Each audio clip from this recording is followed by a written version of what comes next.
had never noticed in our intro before that it does say the word mirror in there, and I'm like, of course, because we have so many Terrans here in the round of 8.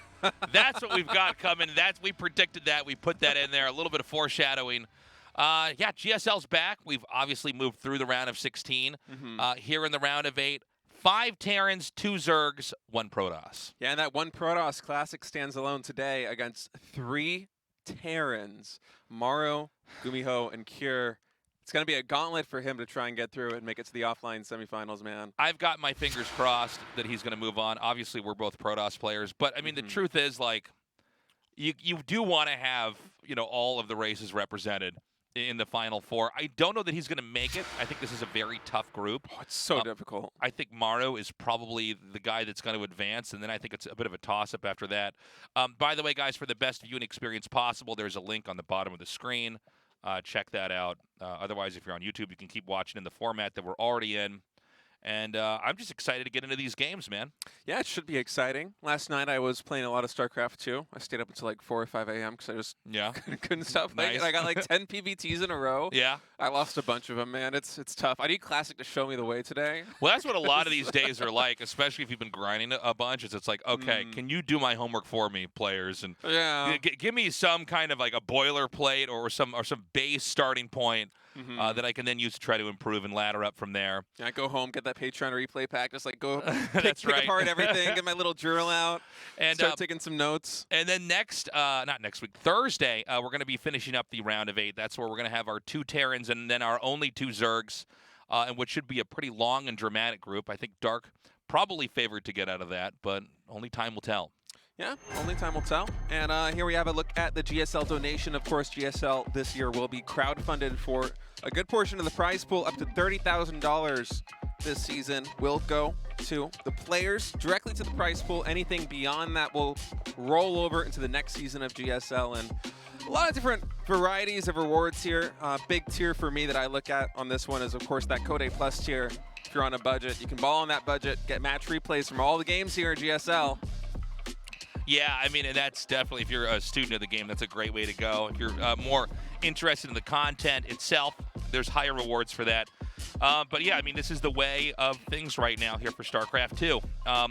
And truly, it's kind of the way of where the internet's at now. It's more, direct creator to viewer relationship here. So you could see we've got up to 16 grand, a little bit over that actually. And 100% of that goes to the prize pool minus the percentage cut Patreon takes from that. Yeah. And if you donate now, you're going to get your rewards on Monday. Yeah, rewards go out on Monday. I think replays, I think Monday's the deadline, but I've been following the Patreon. Usually replays are out a little bit faster than that, so you get to tune into those. Okay. Maybe a little bit early. Get your studying in if you're lucky. So your support is appreciated, and I got to say, I'm just glad that we can do GSL for another year here. The oldest esports show, not the oldest, I'm sorry, the longest lasting esports show, longer than the OSL or the MSL. It was, in fact, StarCraft 2 that carried the torch as far as we did here now. So your support's appreciated. And, yeah, I mean, it's just good to be back. It's always weird not doing GSL for me for a little bit. It is. I'm glad to be casting StarCraft 2 again. We're happy to have you here, too, as well, State. It's been fun. So to go into today's games, TVT, I don't. It's kind of weird because I don't feel like Terran has looked stronger lately, but they have been producing some very good results, which is kind of exciting when you consider the fact that Zerg, historically, in the last several years, has been the most dominant race. Yeah, and looking at the round of 8 group draw, so of course here in the round of 8, it's going to be the 2 first-place finishers and the 2 second-place finishers from each group were drawn. That's how we came up with these groups, Group A and Group B, with the 3 Terrans and the 1 Protoss, 2 Terrans and 2 Zergs. Just kind of the way it shook out. It's not a decision that's made. It's the way that these things seed. And moving on into the semifinals, it's going to be, if I'm not mistaken, it should be the winner of Group A versus the loser of Group B, and then the winner of Group B versus the loser of Group A. So anyone that's in this group right now, if they're going to meet again, it's going to have to be in the finals after today. Same goes for tomorrow, for Thursday. And as a reminder, we are going to be having the finals next Thursday. So here's the overall, groups. Again, a bit surprising to have this many Terrans, but 2 cures even. Oh yeah, 2 cures. That's probably the biggest surprise there. GuMiho, of course, is that second cure. Yeah. So here's our actual group to start this off. Classic, the lone Protoss. You know, sometimes this can be beneficial when you only have one matchup you've got to work on. It can be, but also it can be tricky too, because you know that these players, like when they're not playing their games, they're going to be watching Classic play. And you know, oftentimes for Protoss, at least in the meta as it is right now, you're kind of reacting to what Terran throws your way. And so, you know, maybe say Maru plays against, or Classic plays against Cure, Cure does some timing attack, Classic's able to defend it, and then, you know, whoever his next opponent is in the winner's bracket or in the loser's bracket is going to be like, oh, I saw how you dealt with that. Actually, if I add like a little bit of a spice here, a little bit of a trick there, yeah, I can just pull the rug out from under you. Well, it's only going to be true if he's doing the exact same build here. If he's come with at least enough of a range, I think he's going to be all right. But that being said, man, I mean, all three of these Terrans do play pretty differently. I mean, you got Maru all the way on the spectrum over here, and then compare that to GuMiho, which is like completely in a different direction. So, yeah, I mean, it's going to be interesting, especially with Classic, seeing how he performs. Cure is playing out of his mind lately. Especially in TVP, which makes me extra worried here for Classic. I think that he's probably going to be one of the players sent to the losers match, but we'll have to see who he's going to meet first. Is Maru versus GuMiho is going to be match number 1 here in Group A of the round of 8, defeating Nightmare and Beyond 2-0 and 2-1 already to advance first in his group. Yeah, and you know, Maru obviously always, at any given point in time, probably the best player in the world, or at least one of them. You know, obviously coming back from Poland, losing to Oliveira, that was a big shock, right? I mean, that was kind of the big upset and one of the great finals of StarCraft 2 in modern history.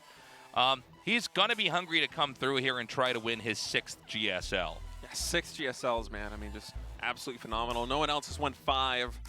He did it last season.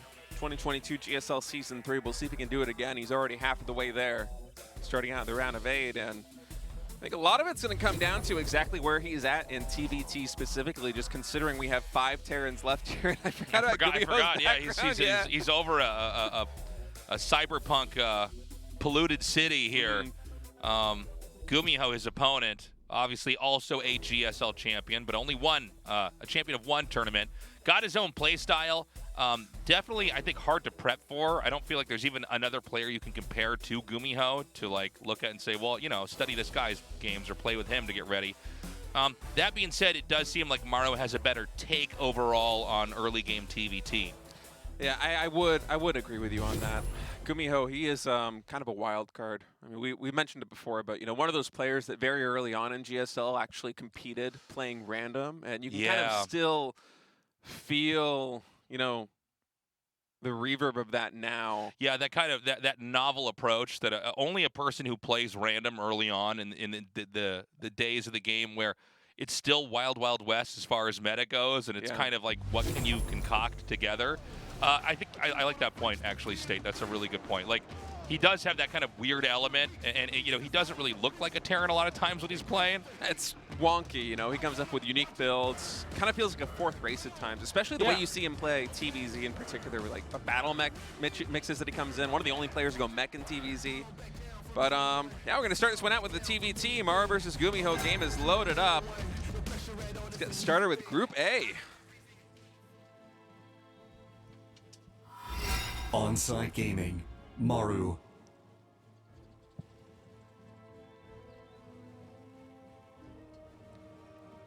So many trophies behind him. Yeah, definitely one of the better rooms. Yeah. We can't really grade GuMiho. Did no voice come? All right. He is, you know, he could change that background to be anything, right? He could. I was just thinking about that, yeah. He's probably got at least 6 other backgrounds there on Discord he could choose to have. That is one of those newer webcams where it'll just eliminate the background. And so you have like 2 choices. You can either make it a blur or you could generate your own green screen. It's crazy the technology that's come with this before too. I remember when we were working on your stream a little bit, I was helping you set this up with like, you know, getting these kind of, I don't know if it's like, it's not AI necessarily, but just like the way these like smart cams are able to recognize your face.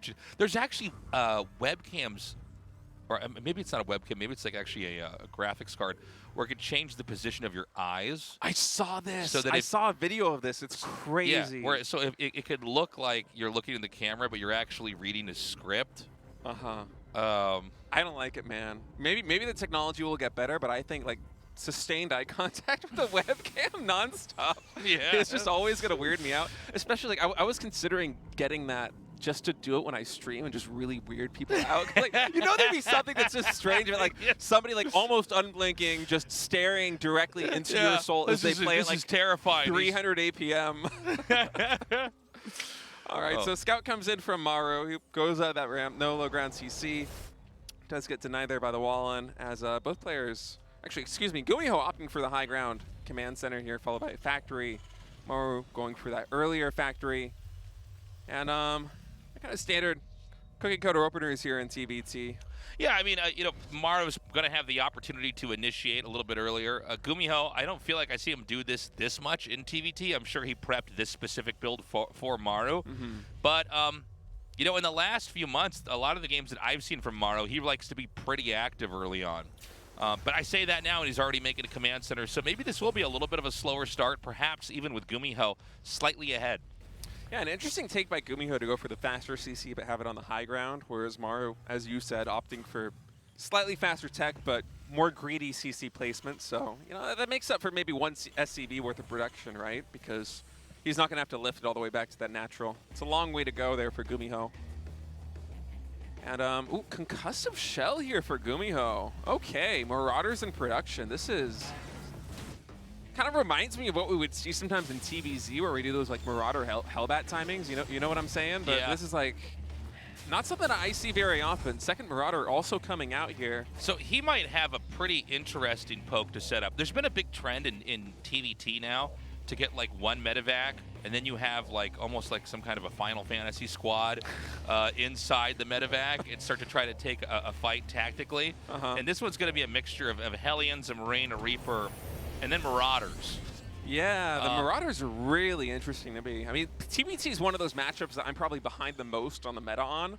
I'm sure that this is something that we've seen before, you know, maybe in the ESL or in some of the online cups. I don't know if I casted this specific drop. There was a bunch of different drops Maru tried to do against Oliveira, and a lot of them backfired, actually. It seemed like he had a pretty good handle on how to take this.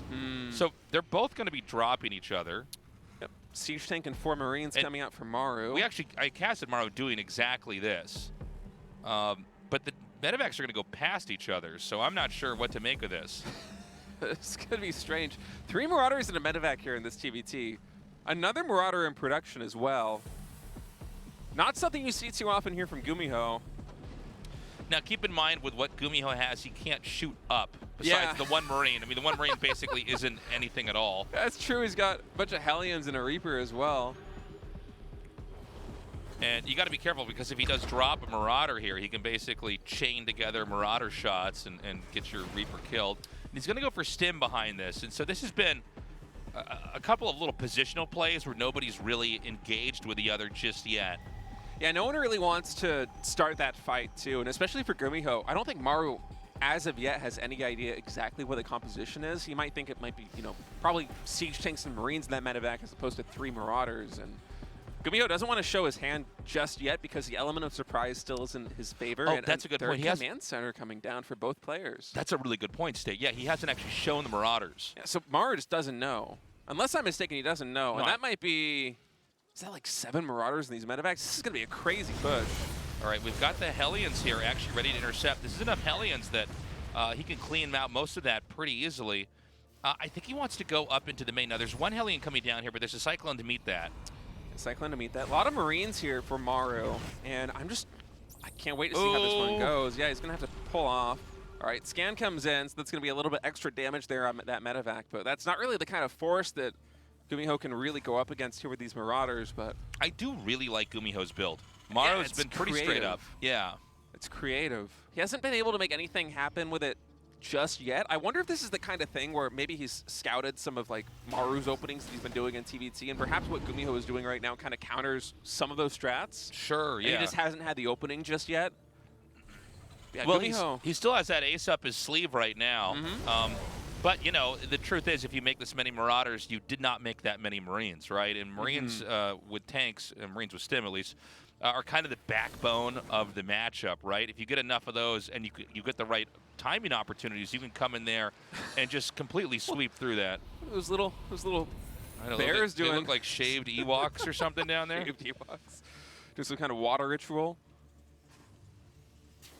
Yeah, I never get to actually notice any of those weird doodads on the map until we cast the game where I'm like, oh. Oh, they're here too. Look at yeah, this. There's a whole colony of them, man. These are like the The Zerg should assimilate them. Zerg assimilated, man. It's like the primordial beings here. So we've got actually a kill here on that first Cyclone. Yeah, Cyclone does go down. GuMiho wanted to get as much damage as he could on that medevac, but it will be able to escape. Kind of a whatever drop there from Maru, not really getting much done. GuMiho continuing to grow. Look at it, they're everywhere. Another one on the bottom right. This is going to be the 4th race. Yeah. I'm telling you, man, they just haven't evolved yet. They need more time. Oh, hold on. Another drop comes in here. He's going to have to scoop this Okay. up and get out. And, of course, with the Viking, you could start to really do damage to that medevac. I don't know where he can even send that that's going to be safe.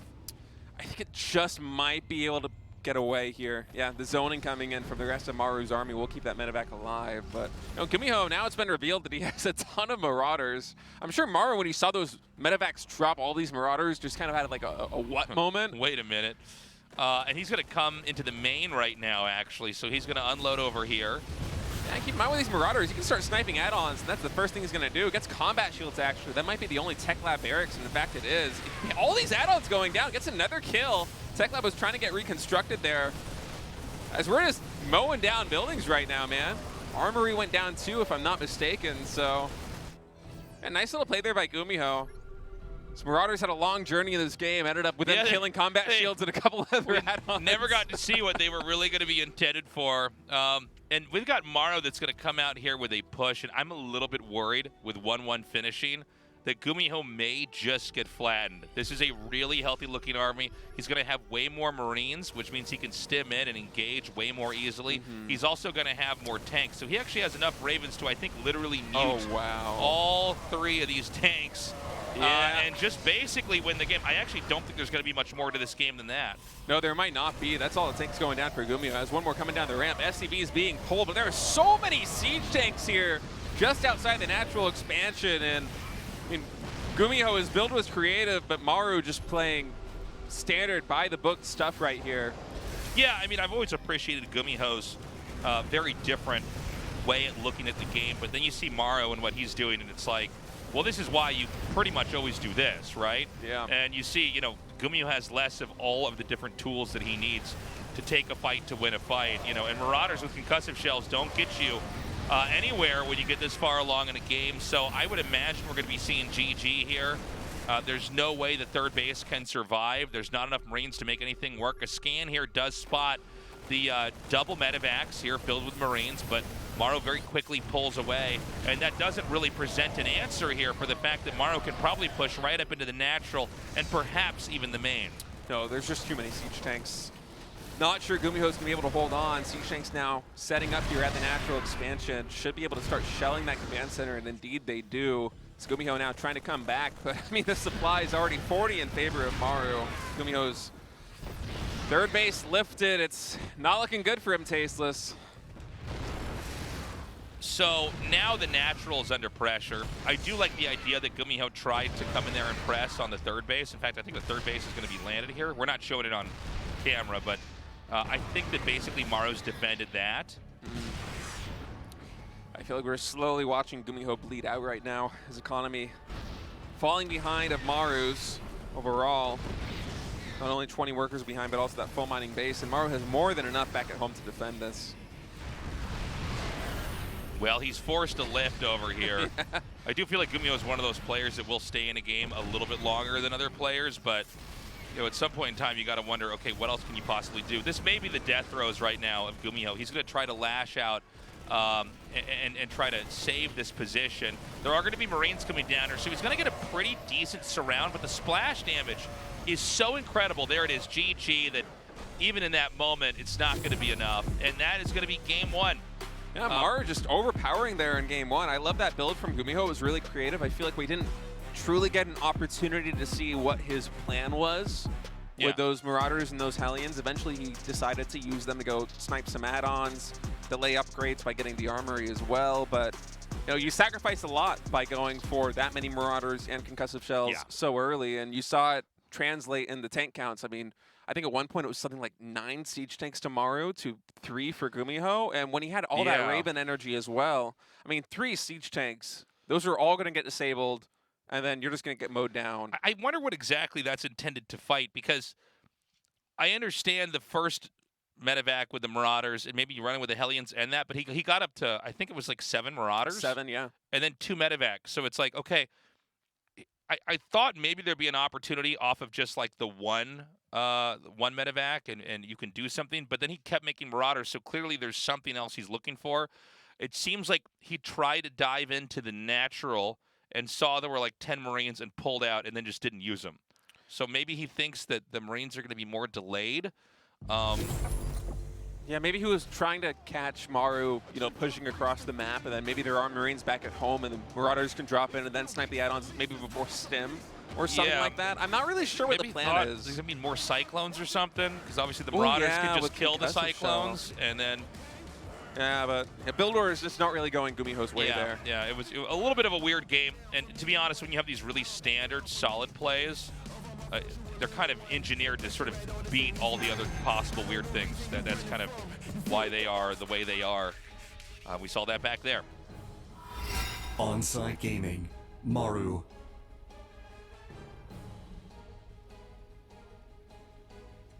Oh, it's the G5L trophy. Oh, is it? Yeah.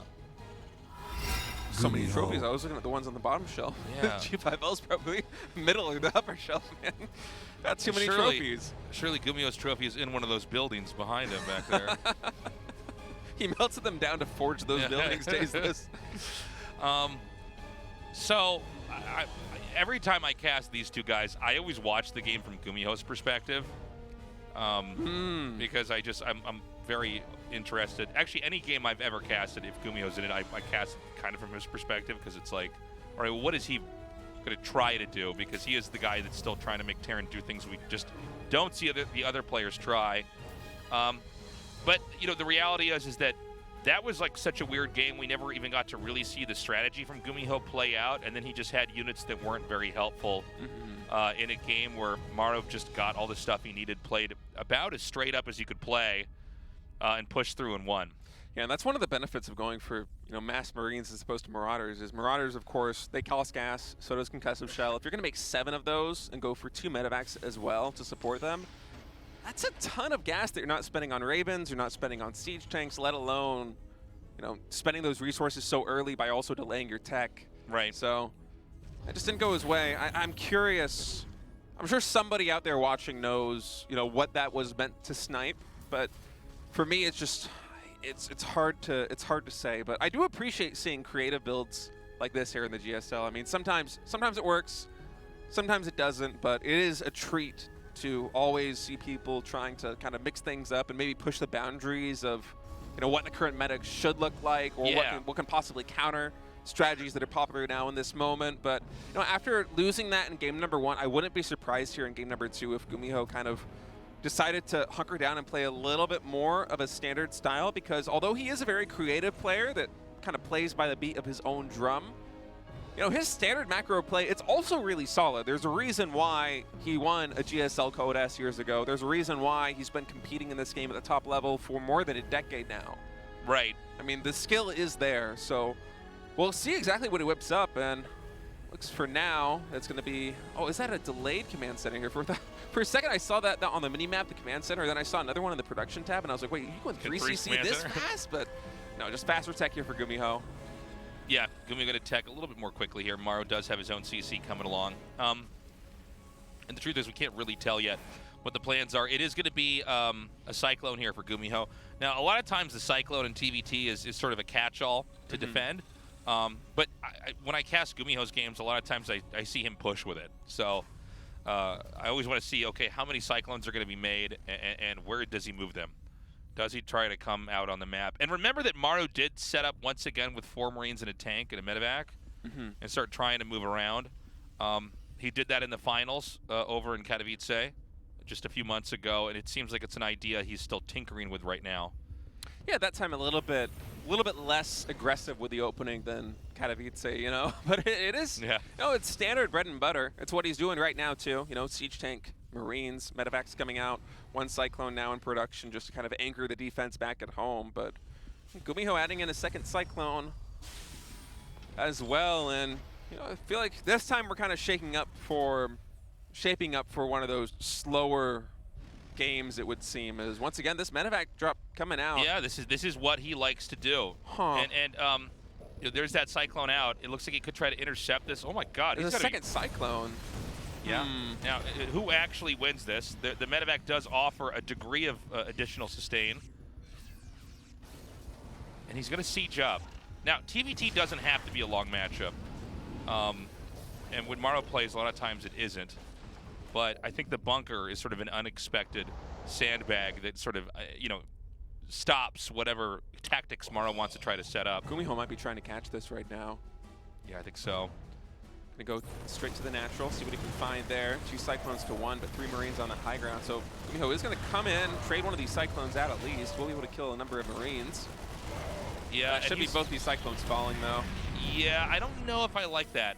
I think it's all right. I mean, you're thinning out the Marine herd a little bit now. You have 7 Marines to 4 there of Maru, and you know, it's a relatively even trade in terms of cost, as we see right there. Just, I think, more or less, it's. I think that's fine. I mean, we're kind of past the stage in the game where the Cyclone gets a lot of value, right? Right. Yeah, I mean, it's a good point. You know, I think if you're not going to do that, then you want to like position it just kind of around your main and try to just gun down drops that happen at more pivotal moments. But other than that, yeah. So we're going to have the Raven now come down here, and this is going to try to swing by and maybe get some kills over here on the SCVs. 3 Ravens in total now for GuMiho. It's a lot of Ravens. But he wish he had some of those in game number 1. Okay, that Raven's going to come through now. And you know, there's not a lot you can do to stop this, right? It does damage so fast. It's just important to try to have as quick reaction timings as possible. 1-1, by the way, has started here. I didn't get a chance to see if GuMiho had started his 1-1 yet. No, I don't think so. And I don't see eBay's there yet either. Yeah, no eBay's. He's playing a little bit more tech-heavy, going for the Vikings, the Siege Tanks, going for 3 Ravens, so doesn't quite have the gas I think he needs to start 1-1 as those engineering bays just now getting thrown down. But that does mean there's going to be a fairly big upgrade lead here. Especially when you get to like 2-2 and some of these upgrades where you could really just start to burn through their stuff if your upgrade has a lead. With Terran, with the glass cannon-ish features that they have, when you have stim and siege tanks, I mean, the damage output is crazy when the upgrades are there.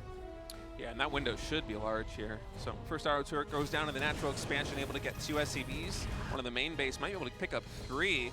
3 do indeed go down, and now GuMiho going to try and set up perhaps a little bit of a soft contain. I don't know what the Viking count is here for Maru. I think it might actually be none. So this is going to be a tough position to break with 2 Ravens here.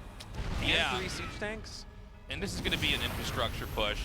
Just basically set up kind of near their ramp and shell all their stuff. And this is annoying when you're the guy on the receiving end of this, because like you need all your stuff connected to add-ons. But I think that Maru is actually going to go all the way around this. He's actually going to kill that barracks. No, he's not. He's trying to get it. I guess he is. Scrambling to repair. But yeah, this is a creative play here by Maru, just moving straight across the map. Knows that there's a lot of resources and army committed here. Does this actually work? It might. I mean, the bunker was salvaged too. Look at the unit counts right now. There's only 12 Marines here for GuMiho, and most of them are at the 3rd base right now of Maru, so there is not a lot here to defend Tasteless. The Sable's going down on the only 2 siege tanks. There's not a lot left here on the ground. This is wild. Maru might have just gone for a killing blow. GuMiho, looking at the mini-map right now, is going to pivot over to the natural expansion, but Maru, I mean, he's already getting prepared for this. He's going to lift. Oh, he's just going to pull everything. Yep, here come the SCVs. Auto turrets getting thrown down. Siege tank sieges up as well. Maru able to clean up most of the Marines right now, and now this SCVs get on top of the tanks. He will be able to remove this army here from his natural. When all is said is done, GuMiho just gets bopped. That was wild. Maru with some sick killer instinct there, recognizing that GuMiho overextended just a little bit. I mean, he had so many high-tech units committed to his 3rd base that Maru's just like, okay, you cannot possibly have as much bulk of army back at home to defend this. So I'm just going to go there. I'm going to anchor my defense back at home in my natural. You're going to have to come in for the base trade, and then I'm just going to destroy you. And that's the way it went. I mean, that was one of the more technical, kind of clean. Well, it talk about instinct, right? He just looks at that and goes, "Is that what you're trying to do? You're trying to slow me down here." I'm just, obviously it's a much more fatal blow to just kill their natural. Forcing the barracks to move, it's like, okay, well, that's annoying. It's annoying if you try to then attack into that and then it doesn't go well. Then GuMiho's going to probably win the game. But to be like, I'm still mining, I'm still producing, and he knows that with the 2 Ravens, or maybe it was just 1, I'm not even sure, but he can just disable both tanks. And then there's nothing you can do. The natural's going to fall, and you're going to go right up the ramp. And because there was still stuff producing back home for Maru, he knows that if GuMiho tries to do the same thing, he's going to just lose to the SCVs and everything else that's going to be thrown at him. I guarantee you when Maru made that play call, too, that he knew it was the right one. Oftentimes you get into that situation and you're just like, I know the play to kill. I know the play to win the game. I'm going to go do it. Yeah, so sick. Stuff. Short break, guys. We'll be right back.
minute.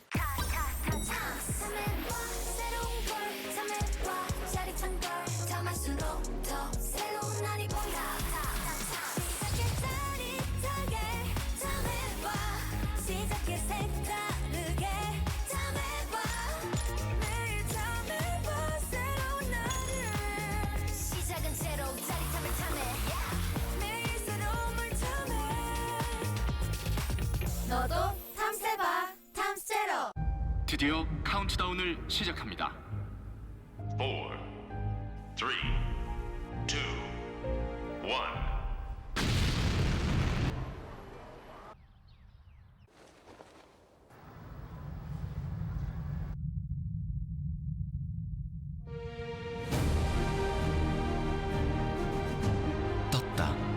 제로 칼로리로 기분까지 가볍게. 밀키스 제로. 똑같은 하루에서 답답함을 빼면 더 청량해질 거야. 제로처럼.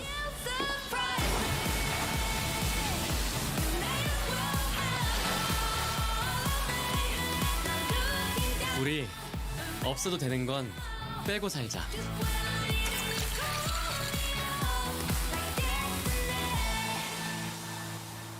칠성 사이다 제로.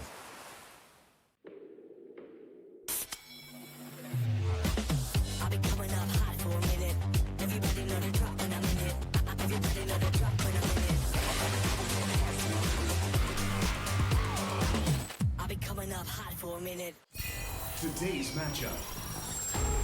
Maru, GuMiho, Cure, Classic.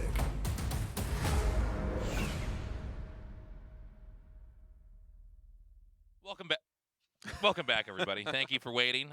We're ready to go into our second best of three. Obviously, best of three, number one. Pretty straightforward. Maru dominating GuMiho there, making it look easy. I think Maru probably going to be the first survivor here of the round of 8 and moving on to the round of 4. Up next, it's going to be Cure versus Classic, and this one I think is a little bit harder to call. Yeah, I mean, I gotta give the edge here to Cure, not just because it feels like TVP, at least in the Korean meta, seems to be in a good spot for Terran right now, but Cure just historically such a good Terran player. Just obliterating Protoss, it feels like. I mean, he's just a Protoss killer, so Classic really gonna be up against the ropes, I'm imagining, from game 1 all the way through the finish. It's gonna be tough. So we see it's always, I'm always like, We get close like this and really start talking about the games. That's how I cast, by the way. I cast like a we gremlin. do. I'm No, just, like, curled up. I get into my Sonic ball and I just start to spin as the game starts. So Classic has one matchup in this whole group he has to be good at. He has to be able to beat Terrans as a Protoss player. Where the other players, they have to be good at both their mirror matchup and good against another Protoss. Now, in theory, this should be easier for Classic, just in one matchup, but all the Terrans do play very differently. Cure seems to have a very crisp style. He might be top 2 in Korea, or maybe even number 1 in this matchup. So it could be. Yeah, so I'm not sure what to expect. Classic does look very good. Obviously, in this whole tournament, we kind of thought Hero was going to be the Protoss that would actually be, if there's only one that would advance, he would be our guy. Mm-hmm. Didn't turn out to be the case. So, with the Classic, I still have more questions than answers. I've got my fingers crossed for him, and for the tournament, we at least get one Protoss through. Yeah, I liked his play in Group D overall. He seems quite solid, but yeah. I'm wondering how many builds he truly has prepared here for this PBT, because there's a potential he's going to play a ton of these matchups, a ton of these games today. And, as Protoss, oftentimes the onus is kind of on him to try to find the solution to the problems that these Terrans are going to be presenting to him, and you can't always rely on the same tactics to actually deflect whatever that aggression is going to be. Right. I mean, he could have up to 9 PBTs he has to play here today against 3 very different Terrans. Cure, I do feel like if I had to pick a person to get out second in this group, it would be him. I agree with that. He looks very strong. There's been whole seasons where Cure has looked honestly really bad. Just didn't perform. And then there's times he comes back and he looks so on top of his game. This is one of the seasons where he looks very, very scary. Absolutely. And Classic, the lone Protoss now. Now, hold on. He's added a bag to that room. Oh, there is a bag. Yeah. Yes, we'll never know what's on the other side of that door on the right. He's got his build orders in that bag, man. That's right. Game's going to load up. He's going to take the lid off that thing. A DT's going to pop out. Yeah. I'm interested in how Classic's going to handle this. I do think PvT in general right now in StarCraft 2 is a very interesting matchup. It is. It's my one. No, it is just my favorite. It's my favorite cast, right now. I think it's not in as good a place as I feel like it used to be, but it's still. It feels like one of those matchups that has kind of the most different dynamics into it, where like there are some cool aggressive plays that Protoss can go for. There's a lot of cool aggressive plays that Terran can go for. Games can end quickly, but if they don't, the mid game and the late game is oftentimes very interesting as well. It's a fun matchup, so I'm a little sad we don't have more Protoss here in the round of 8 just to get some more parity. But Classic is one of the best Protoss players in the world, one of the best Protoss players in Korea, has been struggling to really get it together since coming back from military service a while ago. And Right. you know, maybe this is it. Maybe this is the beginning of his journey here in 2023, reigniting that torch and returning to his old form. All right, we're ready now to go into game one with these two. They're going to meet on a cistern that is ancient. See you guys there.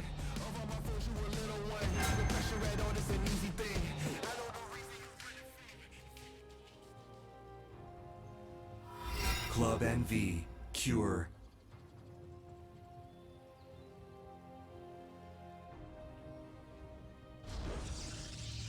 It's a comfortable looking shirt. Yeah, a lot of those outfits for pros are super comfortable. Classic. There's no reason to ever have it. There's no reason to ever play the game and be at all uncomfortable.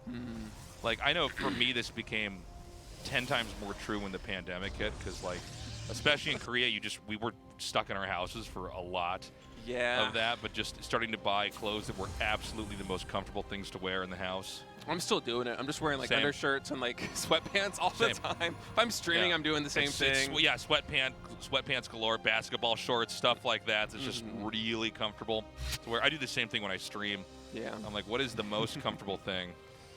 All right, so no Probe Scout coming out of Classic just yet. So he's going to be playing a little bit more greedy here, optimizing to get a little bit more minerals, a little bit more gas than he would otherwise. And one of the styles that we saw, I think the most out of him in Group D, if memory serves, was this kind of slow trickle of Phoenixes off of two bases going into a third Nexus and then Colossus. And this is something that Protoss players have been trying for quite a while now to make work.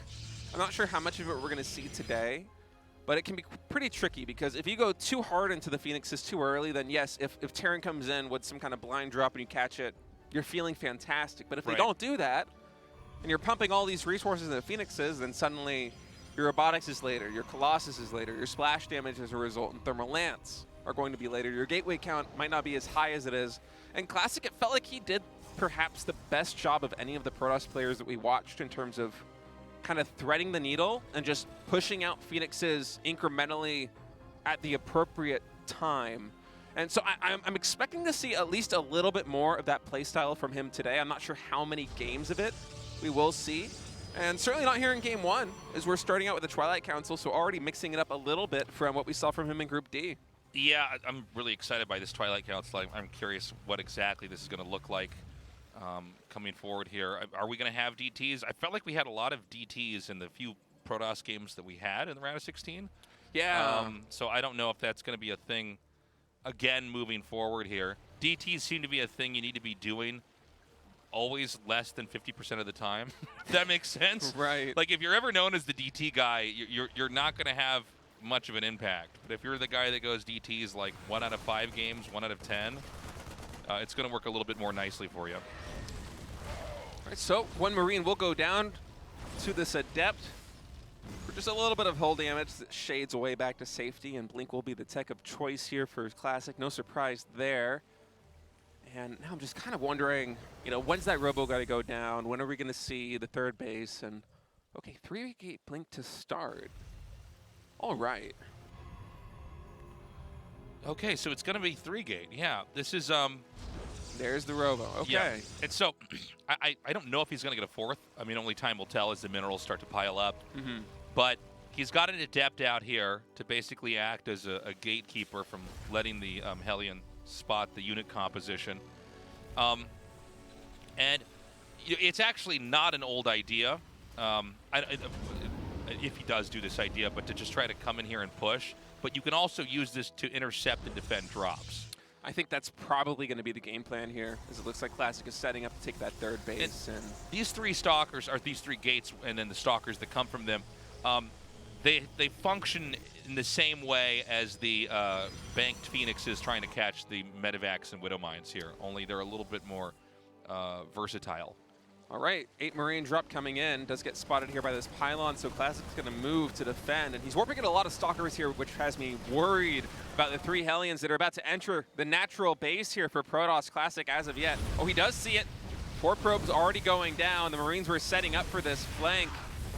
And in total, 7 probes. Might get an 8th one there, and in fact he does. So that's a nice catch there for Cure, able to get a worker lead. Only lost 1 Marine in the medevac as well. So, I mean, you're basically just trading, what, 3 Hellions, 1 Marine for 8 probes. You take that trade any day of the week. And you know, now for Classic, it's time to try and apply some pressure of your own, because you know your opponent, you spend that factory time not on tanks, you spend it on Hellions. A lot of his Marines are in this medevac that's cross-map. There might be a window to get some damage done, and we'll see if he's able to find it. Yeah, now this is a really good opportunity. I don't think I saw a tank in siege mode. And so if there's no, oh, I'm sorry, there is now a tank in siege mode, but even then it's just 1. And it's all the way in the back too, so we can blink up into the main base without taking any damage from it. Wait for that blink cooldown to reset.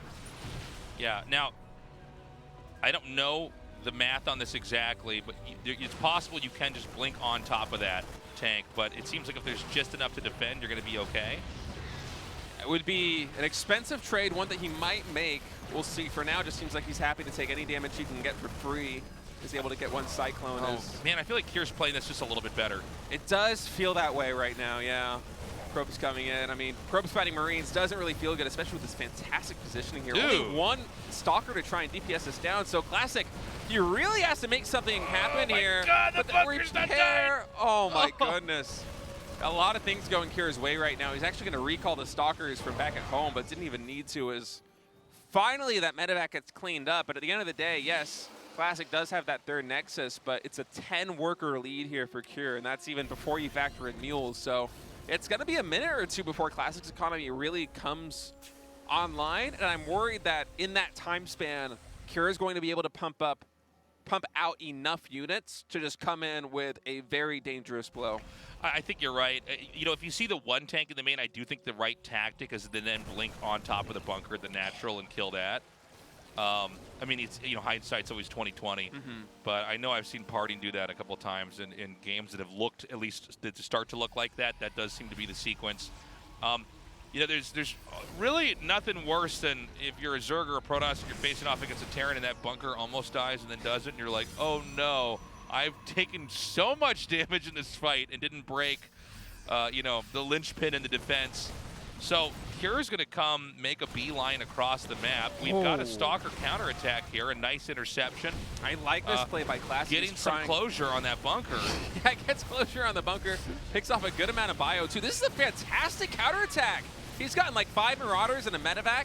He should be able to blink out with at least most of these Stalkers. Looks like 5 or 6 should be able to get away. If he can get that Raven, it'll be huge. He wants it so bad, but no! Cure with a flank on the low ground, anticipating the move there from Classic, and went from a tremendous trade for a Protoss player, suddenly ends up going even, or perhaps even in Cure's favor. Oh, that hurts there for Classic. I mean, if those Stalkers had gotten home, I mean, he would have a 2nd win now. But getting your Stalker count reset so heavily there for Classic, I mean, he no longer has the opportunity to really kite the Terran army as it begins to march towards your base. So, you know, Cure's going to start setting up for this push now, and this Terran army is looking mighty scary, tasteless. Yeah, this is bad. I mean, not having that core bulk of those tier 1 units to kind of soak damage so that your Colossi can do damage, it is a problem. Now, 3 Colossi and a Disruptor, that's actually more Robotech than I realized he would have. But now is where you can start to pull this army apart. And then this is where Protoss can't really take advantage of the complexity they've built up because they have to fraction off different armies here and there. Just having the small group of Marines in the back here is actually going to do a great amount of damage. He is taking out this over time. Is he going to elevator up here? What is happening? I'm not sure exactly. Yeah, it's going to be an elevator. Okay. Well, that Raven somehow went down to about a 3rd HP. That's a dangerous situation there for Cure. That's a full energy Raven. You do not want that one to die. Oh, that's funny. Yeah, I guess that tech is right there. Okay. Oh, that hurts. Yeah, no more. Oh, the Widow Mines too. All right, Blink deflects them. Disruptor's now coming in. A lot of Siege Take fire here from the low ground, and just kind of showing the benefits of elevatoring in like this. Colossi get disabled, and this trade is going massively in Cure's way now. Yeah, Cure looking 60 supply. Extremely strong. I can't believe that didn't connect. And he can just sort of keep dumping units here. There is a base being taken to the top left. Okay, there it is. And I just want to point that out because if Protoss holds this, they're going to still be ahead in bases as Cure is now taking his third at last. Yeah, but I'm worried this Protoss army just doesn't have what it's going to take to hold on here. I mean, Classic going to try and blink in, needs a massive disruptor hit, not able to find it there as the bio just barely skirts past. Observer gets taken out too. Recall actually here to the third base to try and defend, and that's going to leave the Colossus and the Disruptor exposed here in the main. And I think we're the death throes right now for Classic, man. This is looking like a disastrous situation. You can see he's just scrambling to try and salvage this as best he can, but the damage is mounting, and I don't know if he can come back from this one. I think it's just too many fires to put out right now. I think Cure is doing a perfect job of basically going from place to place and continuing to create chaos in moments where Classic just can't really win the game of catching back up. I mean, finally one army is destroyed, but another one is already deployed over here. And, you know, the worker count right now, it's 76 SCVs to 52 probes, and it was even lower than that before. You can see that Cure has been continuously trying to make more and more workers. And it's not done yet. I mean, the drop got away. We see a push coming down here now. There's more Terran reinforcements. I think he should have enough to actually take this out. He might, but that's a lot of heavily armored units, and those tanks are just going to melt him. I mean, not being able to breach this position is just so painful here for Classic. That Raven just paying dividends, and once again, another drop here at the third base. Classic doing everything in his power to hold on, but some Immortal actually walking into melee range. Yeah, that was funny. That was we're going to see if the Immortal has that melee attack on the tanks. Yeah. Well, I don't know how much longer Classic is going to stay in this game, but like 51 supply is kind of unrecoverable. There it is. GG. Cure takes game number 1, making it look easy in the matchup TVP. Yeah, I mean, I love that counterattack there from Classic. He knew that he needed to buy time when he sent that group of maybe 12 or 13 Stalkers into Cure's natural and then main base, and he was able to pick off medevacs. He got, I think, 5 Marauders. He was able to get closure on that bunker. Yeah. Everything was going pretty good, but Cure just with fantastic army movement gave him no opportunity to actually escape and retreat. And if those Stalkers fall, then suddenly it's a big bulk of your Protoss force that is no longer on the field. No longer are you able to kite and prevent Terran from actually getting into what was truly an unbreakable position. I mean, from start to finish, after Cure sieged that spot right below the main base of Classic, Classic just could not breach it, even there at the end. And, you know, Protoss has that recall mechanic, which is very good to allow them to not just like get out of moments where your army's stuck on the map, but maybe recover a base that's getting harassed while you're holding a push. But really good Terrans have mastered the art of basically exploiting that final recall to then make the next follow-up drop or the next push the one that's actually going to be the killing blow. And that's what we saw back there. It seemed like for a little bit, Classic had a handle on it. But the drop comes in, and there's a recall, and then right at the third base, the drop comes there, and it's like, all right, you know, it's very hard for the Protoss to try to catch up from there. It all does go back to the fact that the Stalker counterattack was punished so heavily that all the damage that Classic did inflict was negated by not a single Stalker being able to get back home to help defend. And now Cure's going to be up 1-0.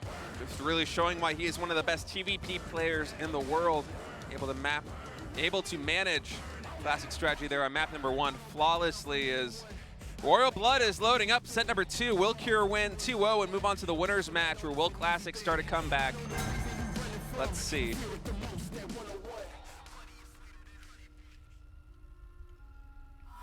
Club NV, Cure.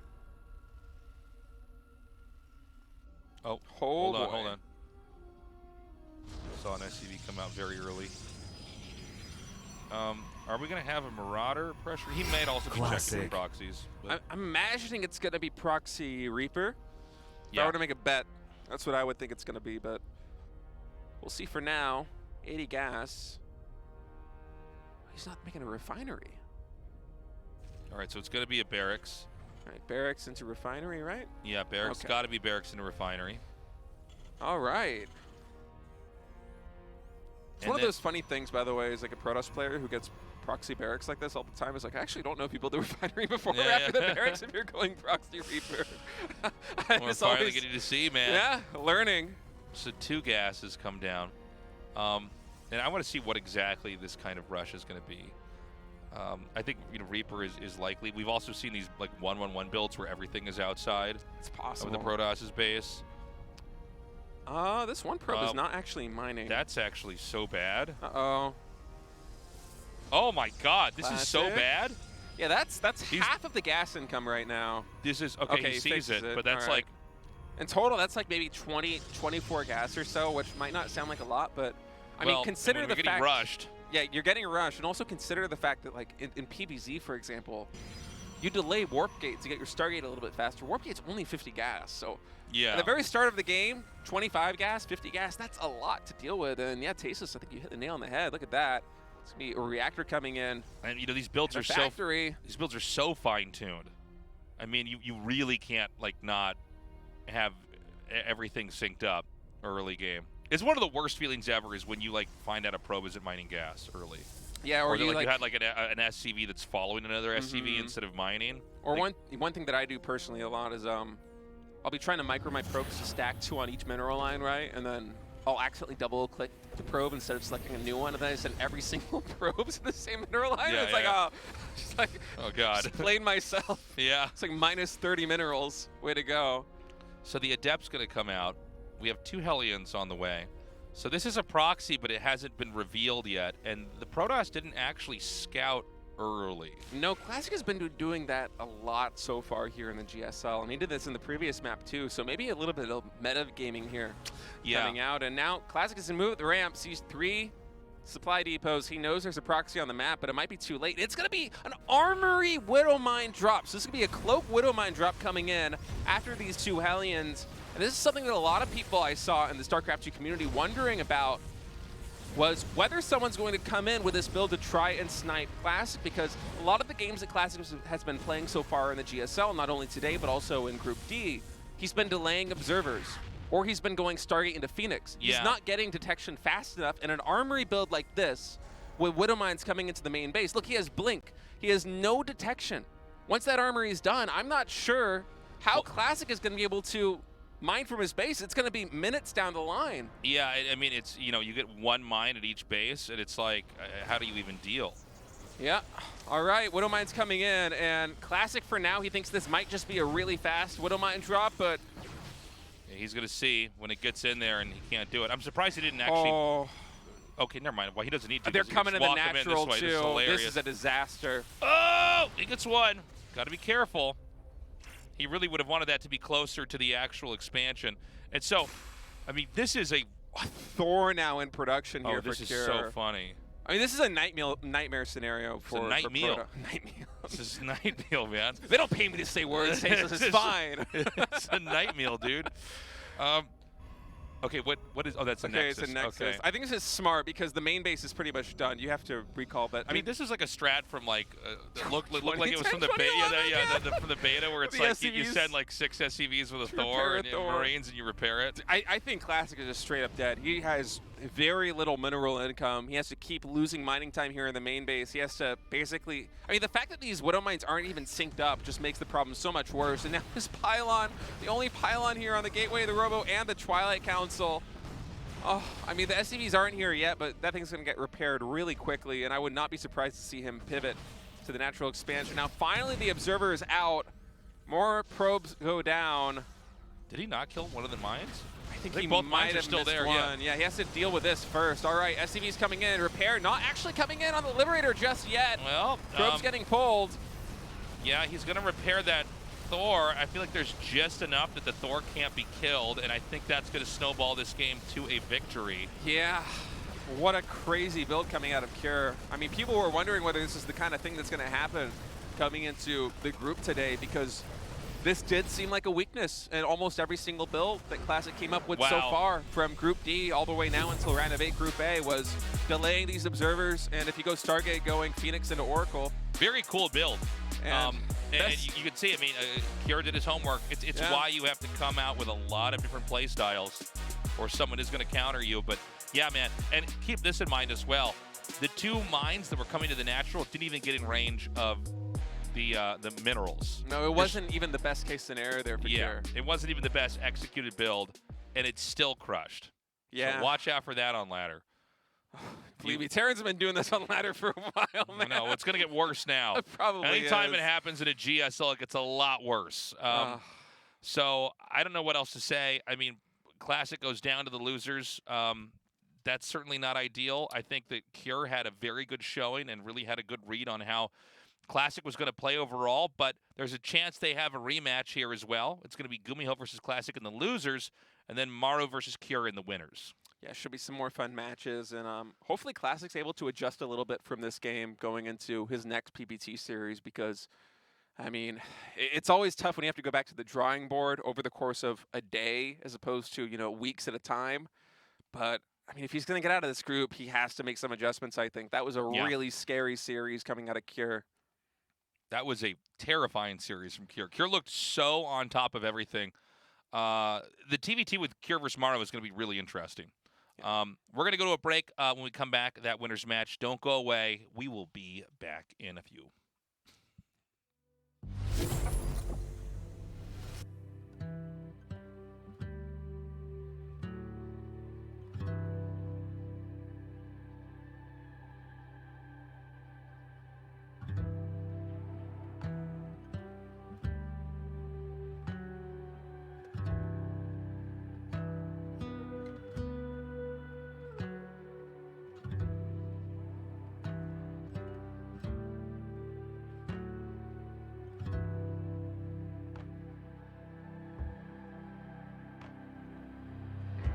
Right back where it started, and looking backward, right where we wanted. We'll carry all our scars, but not in vain.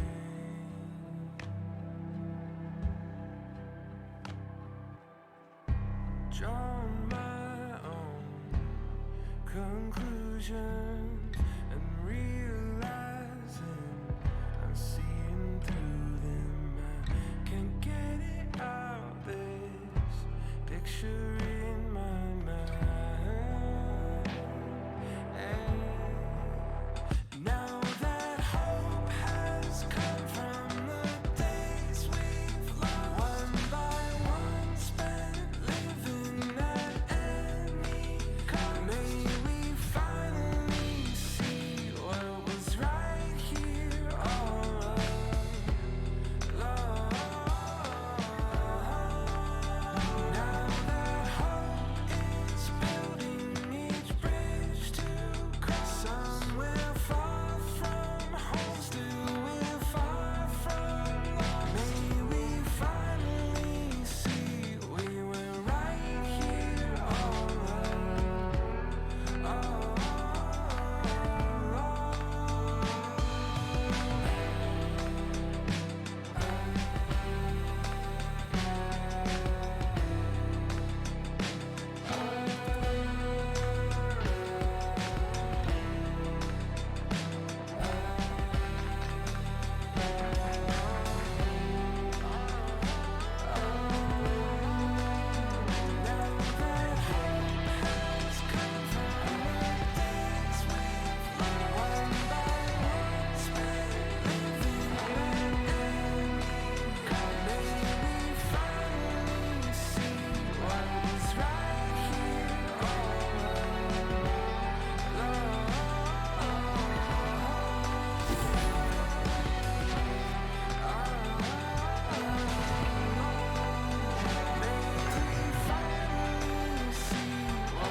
Come with me, life worth living, reimagine all we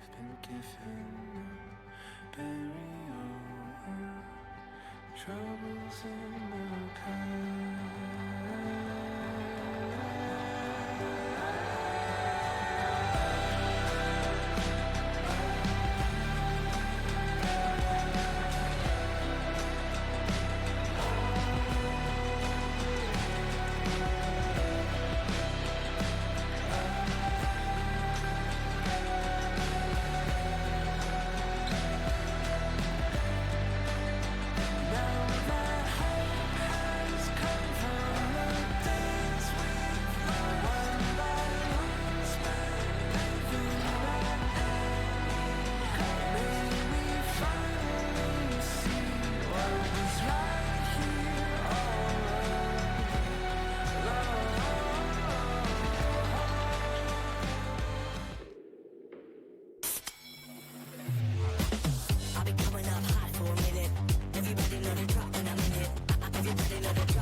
너도 탐세봐 탐세로.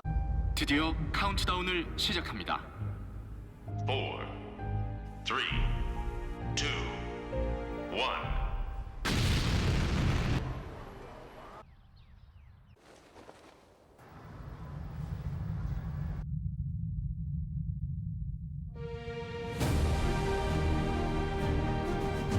떴다. 제로 칼로리로 기분까지 가볍게.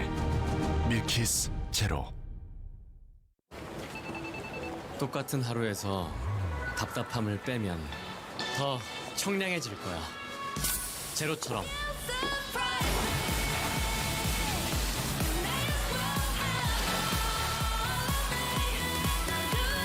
우리 없어도 되는 건 빼고 살자.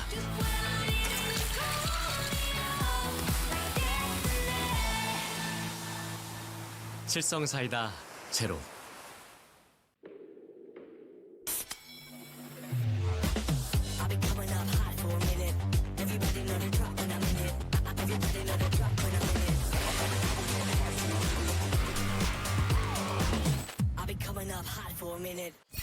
Today's matchup. Maru, GuMiho, Cure, Classic.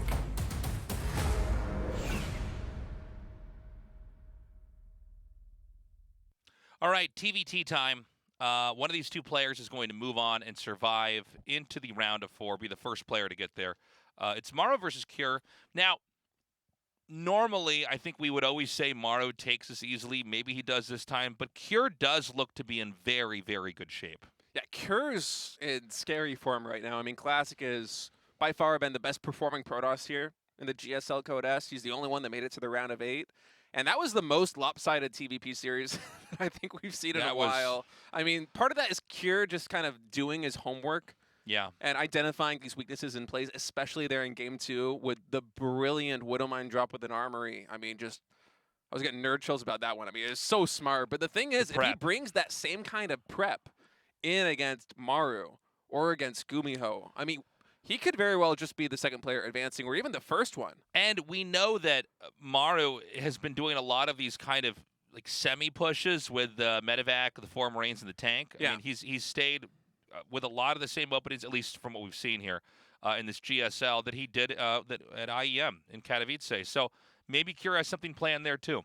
Yeah, it could be possible. It certainly seemed like GuMiho had some kind of idea in his series against Maru of, you know, especially in Game 1 with that Marauder opening. Like, there was a plan to try and, like, throw a wrench into the machine that is Maru. It didn't work out, but, you know, maybe Cure is able to come up with something. Maybe he can find a way to greed out it a little bit. Maybe he can find a way to come up with, who knows, like maybe some Cyclones come out, meet those medevacs in the middle of the map. Maybe if you know the pattern that Maru tends to like to go with, you can potentially catch that medevac or siege tanks, some Marines. And we already saw a proxy here as well from Cure. A very well mapped out one that was really about him doing his homework. So I'm excited for this one. I think any betting man still would go to Maru as the favorite here, but Kira looking very good. I mean, I've been casting Kira for over a decade now, and I got to say, this feels like one of the strongest years already for him. So let's see, man. Maybe we have an upset.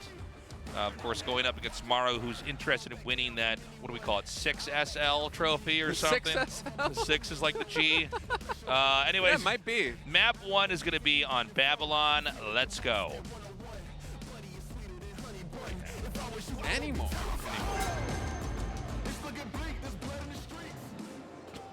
Some music that plays. What are we going to do? I know Talking about the streets in a StarCraft game is, Maru. yeah. All right, Maru's setting an SDV out already, so getting Oh. spicy here to start things out. Yeah, let's see where this goes. Proxies continue. Man, this has Club already Envy, been one of the Cure. fastest days of GSL that we've had so far this season, just because, I mean, we had 2 2-0s that were, you know, honestly very fast 2-0s, and double SCV. Might have another really quick game number 1 here. Yeah, I mean, this is kind of wild. Do we have a third SCV? I don't think we do. Okay. No, there's a gas, so it's going to be something a little bit more tech heavy. Probably going to be Reaper, I would think. Although It it could could be be some Reaper. Marauder. Yeah, I was Could be some thinking. shenanigans. I was thinking possibly Marauder with that concussive shell upgrade, which is going to be really bad if we see Kira like make a command center coming up here. That's like the Yeah. death sentence, is if you like start your tech and then you're like, now I get a command center, and it fits so nicely. Yeah, this is. I'm looking at it more, and I'm thinking it's probably going to be Marauder. Although, I do feel like at this point, anything that I predict it's going to be is just going to go the other way. Yeah, I've had that happen to me many times. Okay, It's going to be Reaper. Reaper. Oh, wow, All we right. really put ourselves out there. We were Yeah. bearing our souls to you guys, and here we are. But we actually saw Beyond do this, right? Didn't he do this 3 Reaper rush? Oh, no, that wasn't versus Terran, though. No, that was wasn't. versus Zerg. That That was was- the yeah, 2 that's- barracks on the low ground versus Zerg. You would go for That's the right. Reapers. We have seen. We've seen some. I mean, sometimes we do see Marauder proxied openings. I think this actually happened to Björn. I think maybe. Was it Katowice? I can't remember. God, these games, they start to blend together after you watch like enough Oh, of them, sure. right? But I mean, sometimes these builds, if they just go unscouted, can absolutely just be devastating for you. And yeah, Maru now baking SCV, or not baking SCVs, baking Reapers, Oh. will get Oh, spotted out spots here. it. Sees the SCV, and the SCV here is a really big tell. He did not see the barracks, but seeing the SCV, he should know that this is coming. So he's got 2 of SCVs of his own. He's continuing to make Reapers. There's going to be 5 in this game soon. And I almost feel like the play would be to not send them up here yet. He is going to get 1 worker. This is actually going really well. Yeah, it seems like this is actually fine. Now, remember that those SCVs aren't going to heal, so there's a chance if they have to engage the Reapers later, they're going to get blown up. You know, until we have medevacs, I mean, I guess they could repair each other, but that's probably not going to happen with how tight this has to be played out at.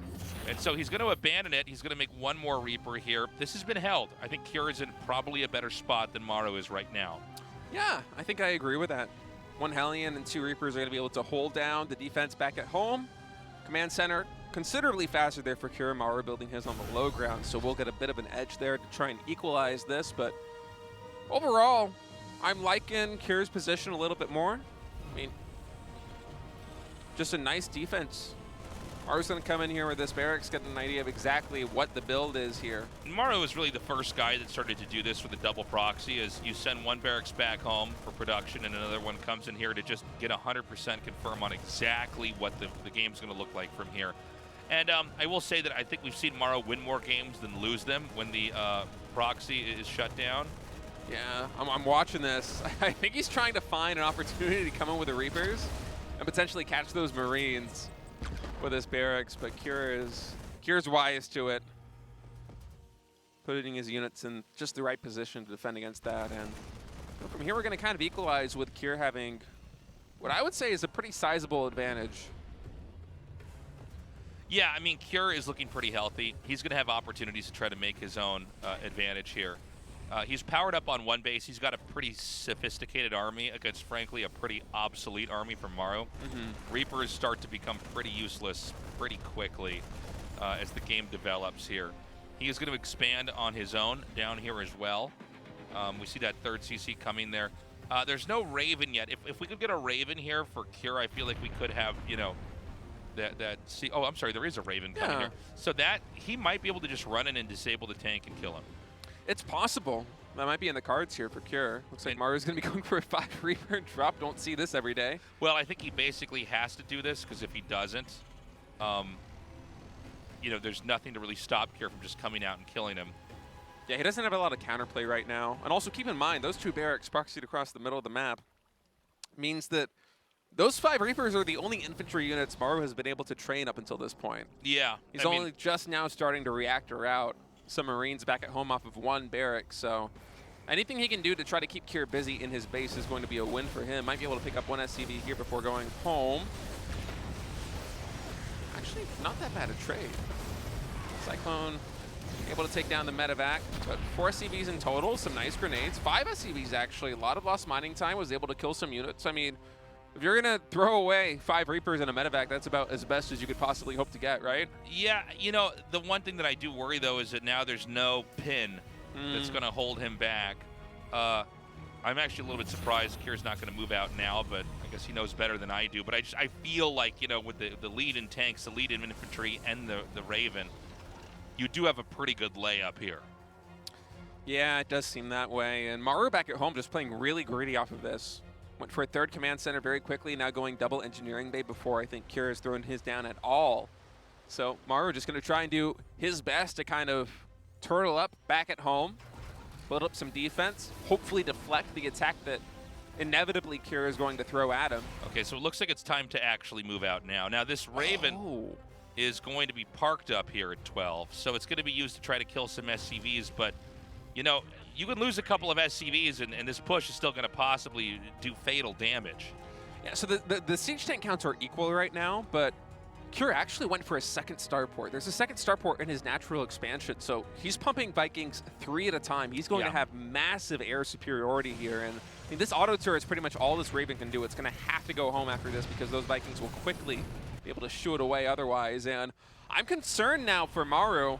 I mean, siege tank account, yes, they are equal, but it will be Cure who has air supremacy, and that's never a situation you want to be in with somebody sieging right outside your base. There was a very subtle move that we saw up there. He actually spotted the Marine with the 2 Hellions and pulled his army back, so it looked like it was just 2 Hellions moving around the map. Oh, okay, did he? Here we go now. He's going to push right up over here. Oh, man. Everything is disabled. SCVs are pulled right now. And, I mean, that... Oh, I guess that 1 tank actually did live through that. He probably should have targeted that a little bit better. Somehow Maru actually just barely has enough Vikings of his own to hold the air duel. And somehow after all of that, even after Maru losing 13 workers, he's still up 15 SCVs in total. Yeah, this is actually kind of bizarre. I was thinking that the worker differential would have at least equalized after that, but I suppose that Maru got more damage done than I really appreciated. And you know, now the Viking counts, they've dwindled just a little bit here for Cure. Keep in mind, he does have the double starport, so he is producing Vikings 1 more at a time than Maru is, so he will be able to catch up. But, you know, losing the Raven, I'm not sure if this is as good of a position for Cure as it was a moment ago. Yeah, I gotta say, maybe we should have had Cure attack a little bit sooner. It seems like Maru was able to kind of just get everything else that he needed to do.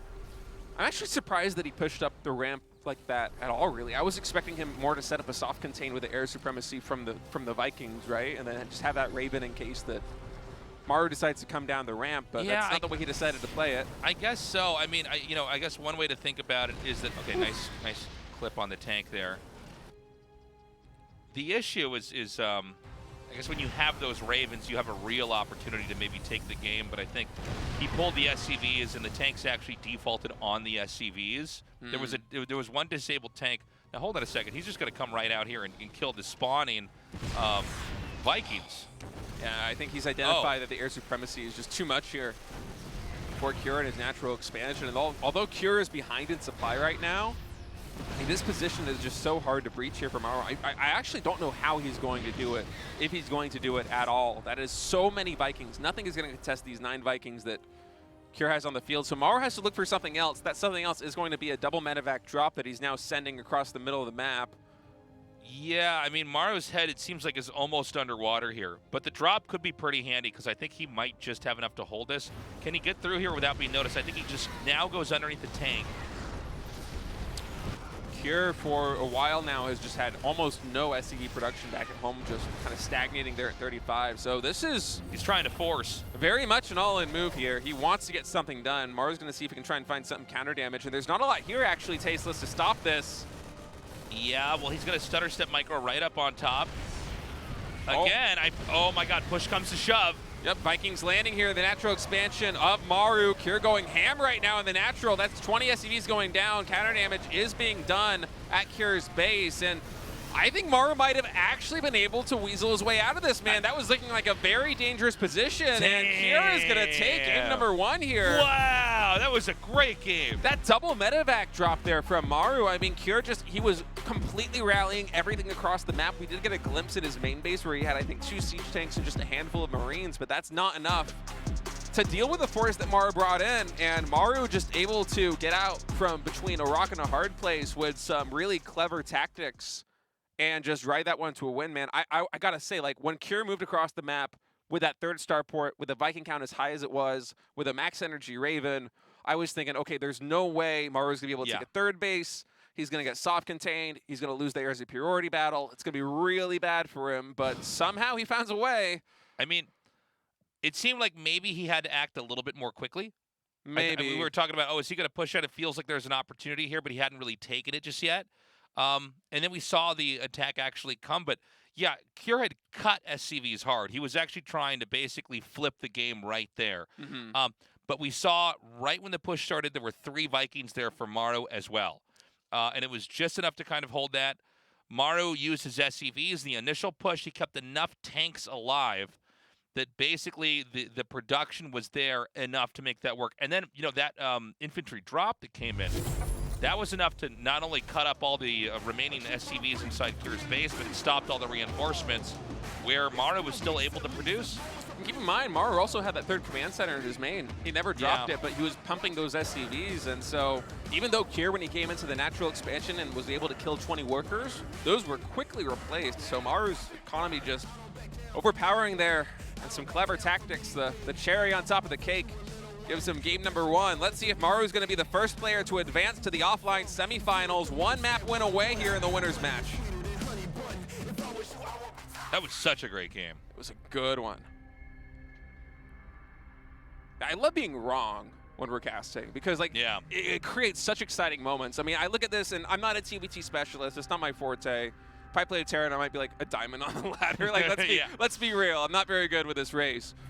So to have something that seems so intuitive that Maru's going to be able to Cure's going to be able to just leverage this army advantage and this air superiority into a win, and then have Maru, find a way to just completely subvert that plan and destroy him is just so cool and exciting. And here we go again in game 2. Maru coming once again with a proxy. Yeah, another double racks here. But just to go off what you were saying, like, clearly Maru knew the disadvantage he was in and knew exactly how to set up. He even basically had the read that Cure's going to try to all in from here. It actually reminds me a little bit of game number 2 against GuMiho, where GuMiho, he came out with that push there. He had 3 Ravens and those siege tanks. He set up at the natural, or outside the main base there of Maru, and it seemed like it was a really difficult position to break out of, and Maru was just like, you can't do that. He doesn't see this. It's perfectly in the blind spot. Wow. Yeah. All right, so it's going to be the Reapers again. Now, I want to point out Maru bringing a completely different TVT in the next best of 3 he has to play here. And this is why he's been a champion so many times. He really can play full ranges of styles. It's generally considered not a good idea to do another proxy in the second game in a best of 3. But I feel like a lot of these rules don't really apply to him.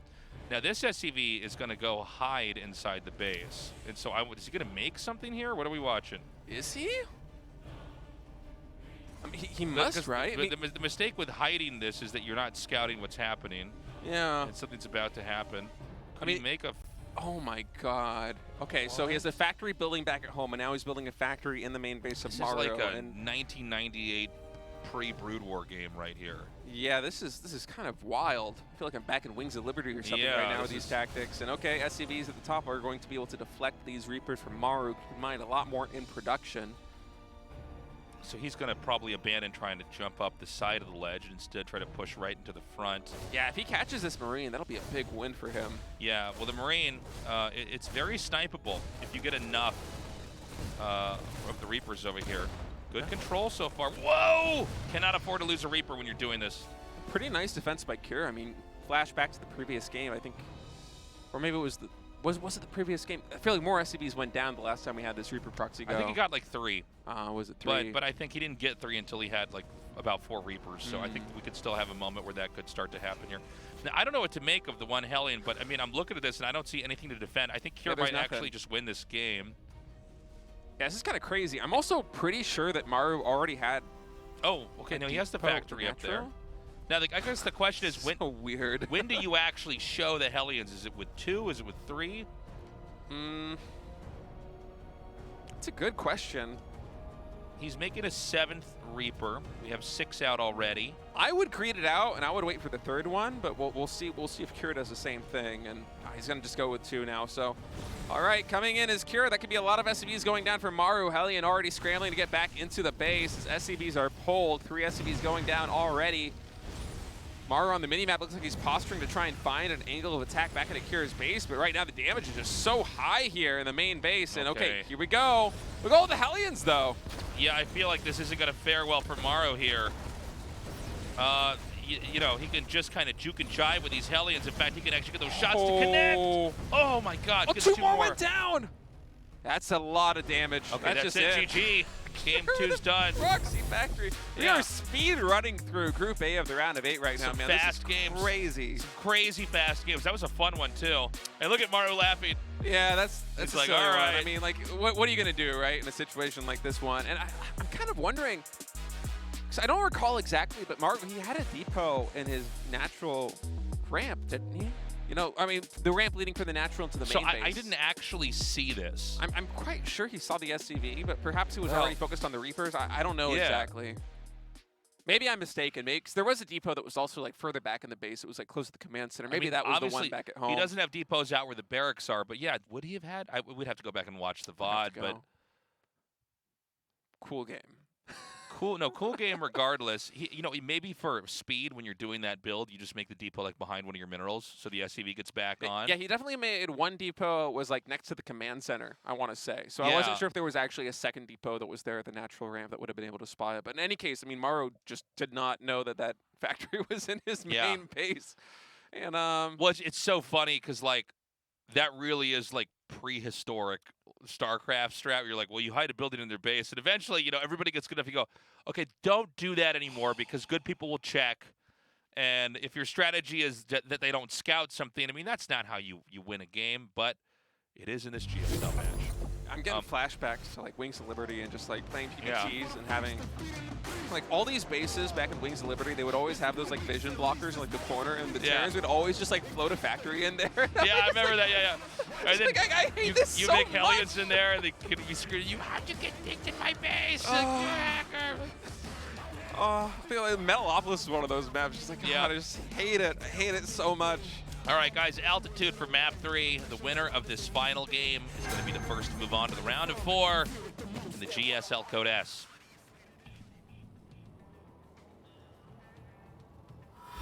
On-site gaming, Maru.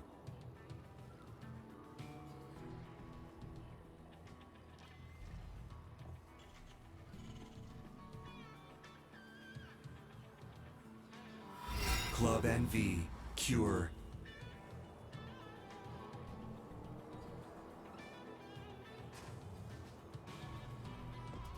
Guarantee you, whatever TBT builds these guys have, they're going to use their best one right here because they are one game away from going to the offline portion of the GSL, one game away from the semifinals and the finals, which will be hosted live here in Korea. And these guys, they really want to go there, man. Especially Maru. I mean, another feather in his cap, got another G6L.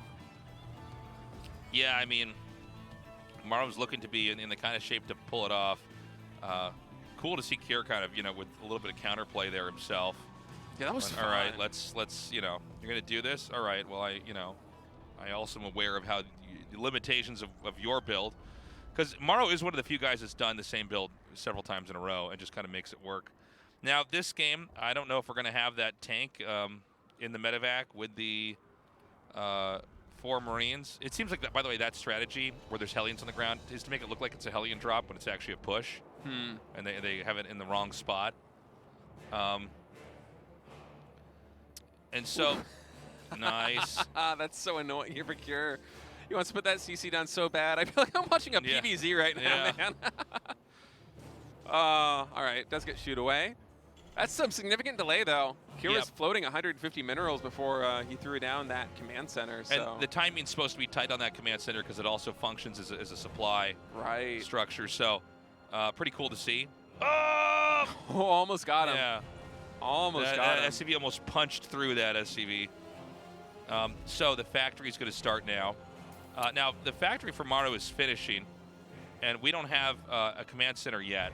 No, so he's doing a little bit of a faster tech here into a low ground CC. And oftentimes when we see these builds kind of go this way, it's the player that went Barracks Factory will throw the command center down on the low ground first, and then the player that went Barracks into CC into Factory is going to build the command center on the high ground because it's safer, right? Yeah. Against a player that has a little bit more tempo than you, but Cure playing a little bit of greed here, perhaps because of the high ground natural expansion.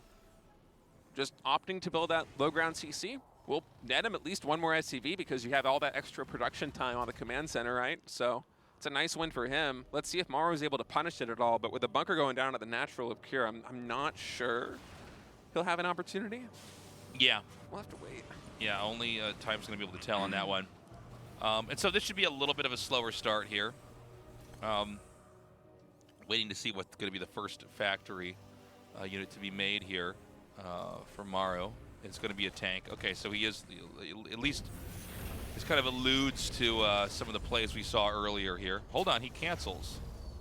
So he faked him out. I think maybe he was scouted, or maybe he was scanned. I'm not sure. Or maybe he scouted something on that side of the map that prompted him to switch it up. Yeah, I think he just changed his game plan a little bit. Yeah, it was probably that bunker if I were to guess, but who knows? It does seem like the bunker, you know, while not always necessary, does basically mute a lot of otherwise aggro tactics at the entrance.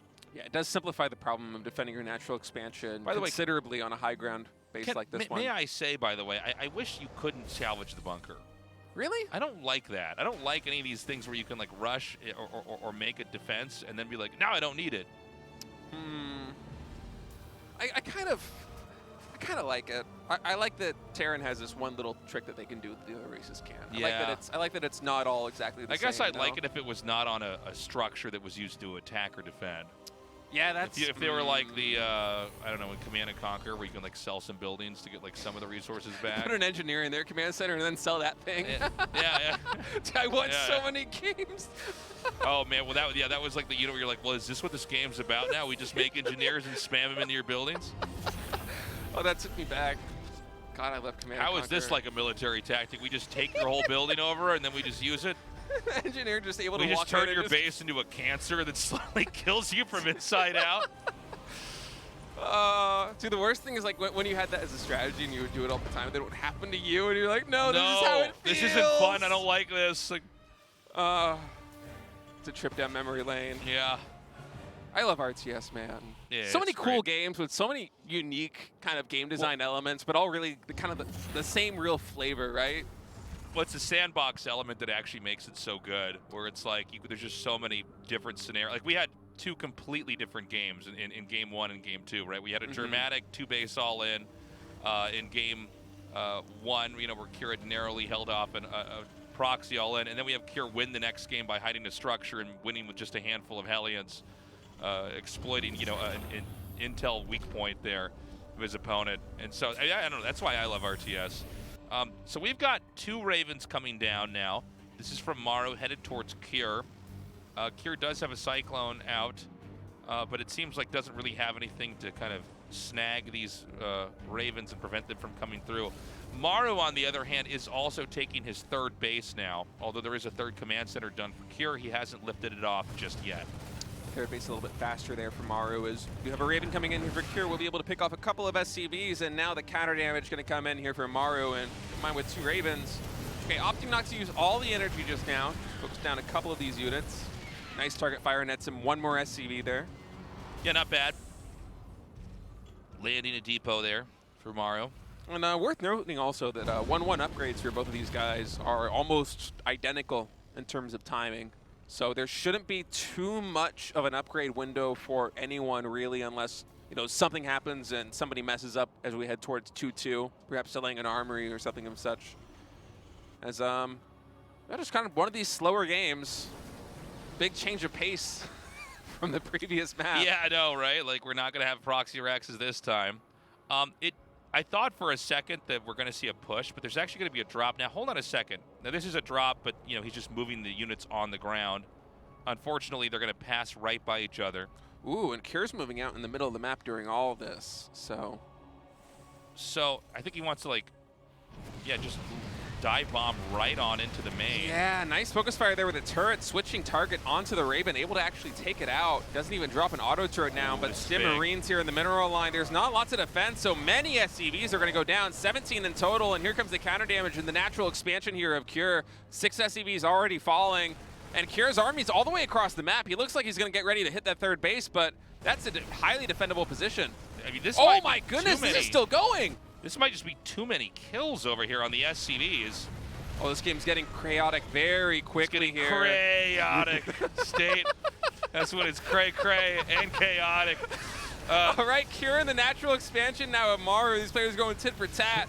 Disables coming in on these siege tanks will allow Maru to dispatch them quickly, but 17 more SCVs go down. Both players down to 22 SCVs. I mean, this has become an all-out brawl here. The CC is going to be taken out.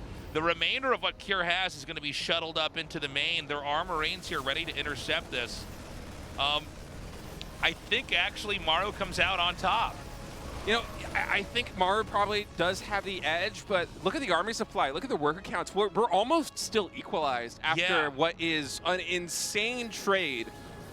Well, not to mention there's another push coming here. Yeah. Kier's going to try to close this out, and it's going right by the blind spot of the Raven. Yeah. The drop comes in, and it seems like Maru's trying to juggle just getting rid of this attack over here. Meanwhile, the actual push is going to head up. Maru's scrambling to try to get into position. He's going to disable these 2 tanks, and he's going to stim with his own Marines, and he's going to try to take them out right now.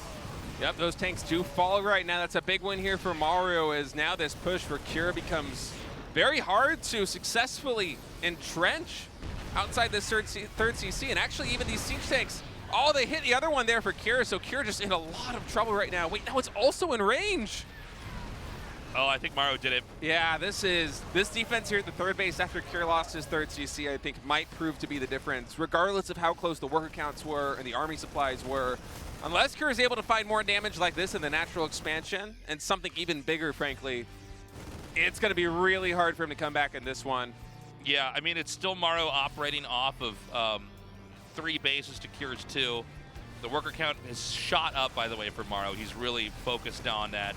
He's got a Viking now to basically obliterate these medevacs. There's going to be another medevac drop coming in here. One of these medevacs is very low. Yeah, I think he remembers that turret's there, so he comes in from a slightly different angle now, going to try and hit the main base.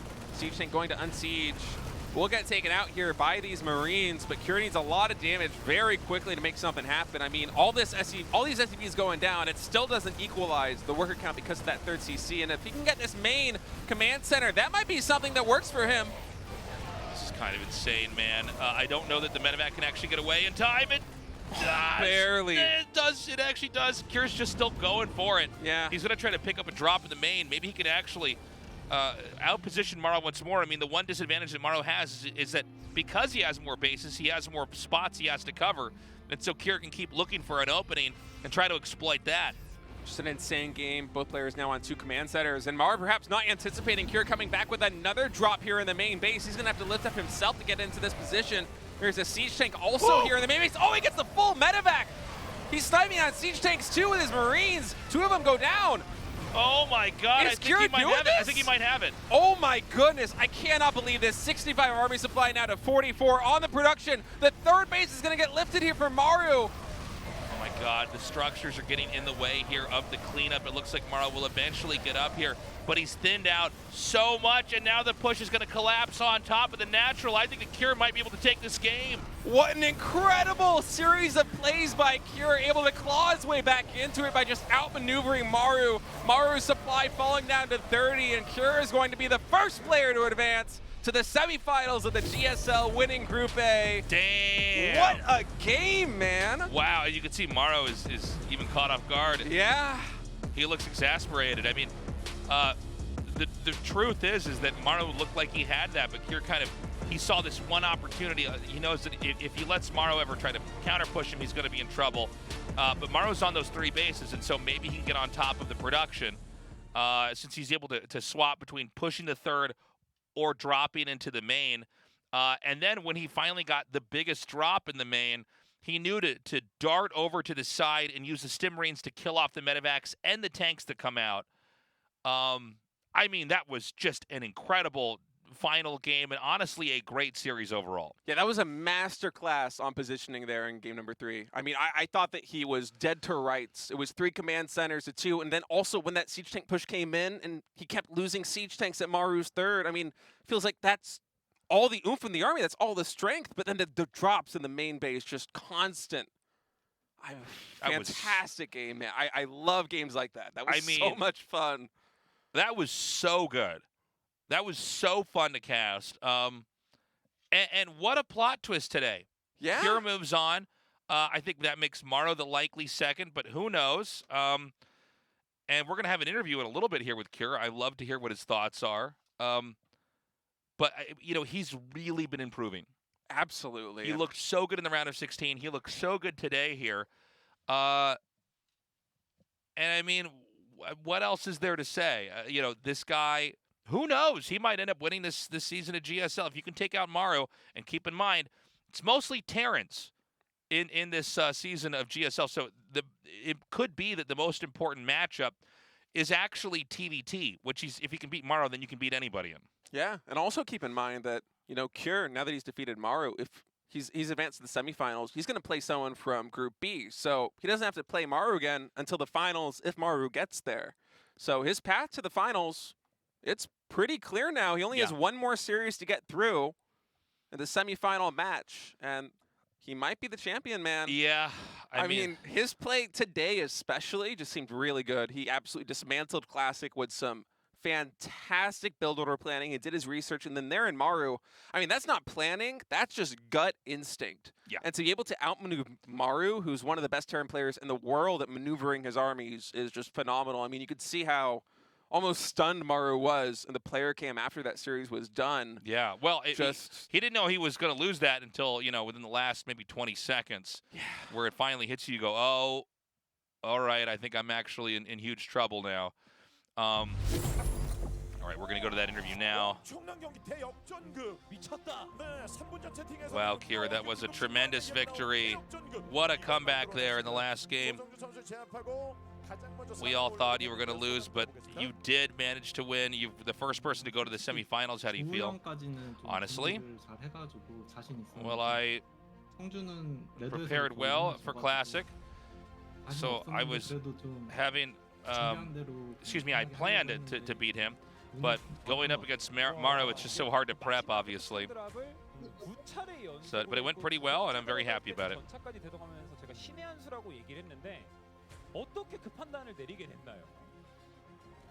You forced a push in his base, and then you were able to just pick all your tanks up and then actually just get into the main. How were you able to make this decision? I just went with my instinct.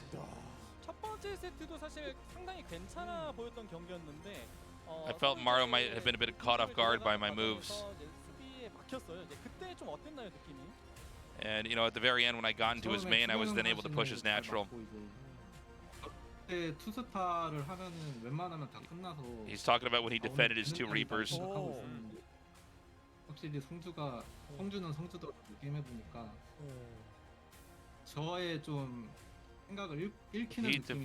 He thought when he transitioned to 2 starport it would work, but that was also very well defended. Yeah. 두 번째 세트도 조성주가 또 투병형을 했는데 So they're talking about game 1 and how he was caught off guard by Maru's good read.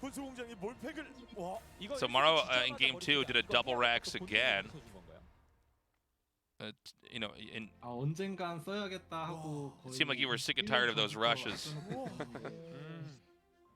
드디어. So they're asking about the hit factory. Yeah, I've been waiting about a year to use that strategy on him. So I was very happy when I was able to set up that counter attack.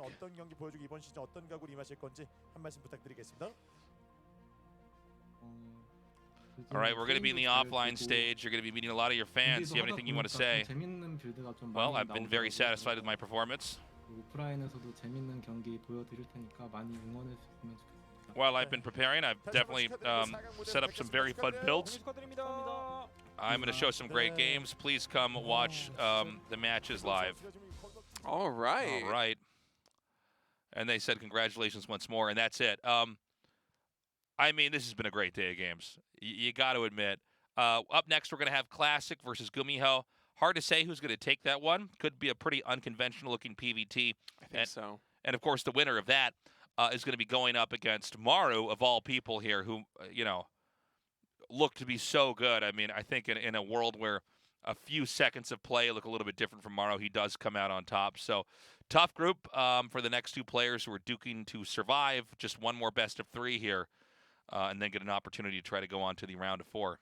I mean, Maru is about as big a final boss as they come to advance to the offline stage here at the GSL. So both these players, GuMiho and Classic, they're going to have their work cut out for them, even after this series. But, you know, the next one, it should be a fun one. Might even be our last PVT of the GSL tournament today. Yeah, unfortunately, that very well could be the case.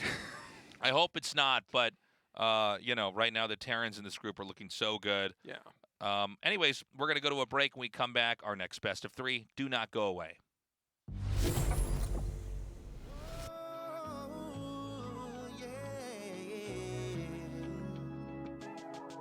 I've been up, I've been down, all around and in between.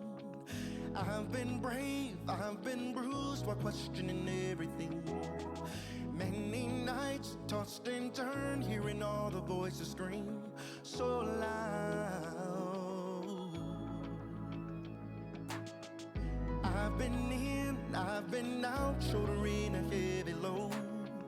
I've been tough, I've been torn, restless in my soul. Morning light, please shine through, it always makes me whole. Shine down. There ain't nothing in the world that can stop me now. I will trust the voice within, reaching higher ground. There ain't nothing in the world that can stop me now.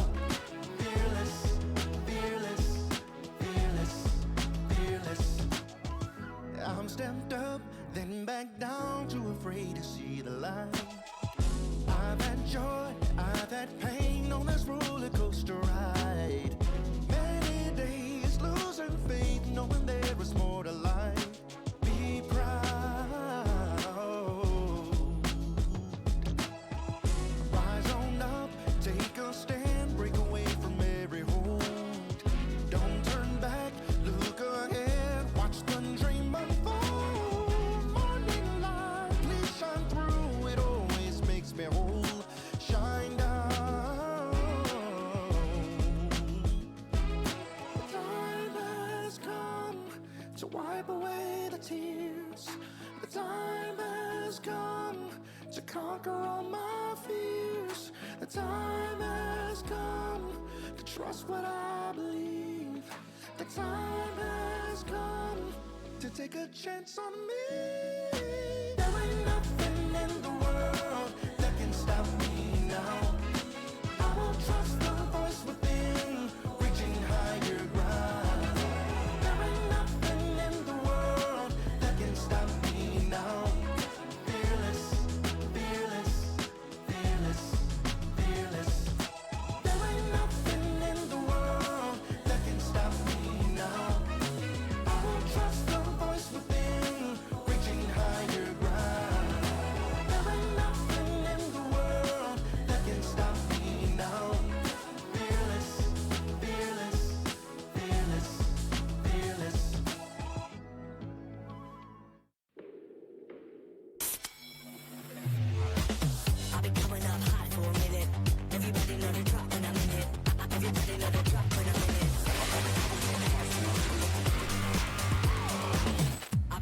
up hot for a minute. 참해봐 새로운 걸 참해봐 짜릿한 걸 담을수록 더 새로운 날이 보인다. 시작해 짜릿하게 참해봐 시작해 색다르게 참해봐 매일 참해봐 새로운 날을 시작은 새로 짜릿함을 탐해 매일 새로움을 탐해 너도 탐세봐 탐세로. 드디어 카운트다운을 시작합니다. 4, 3, 2, 1.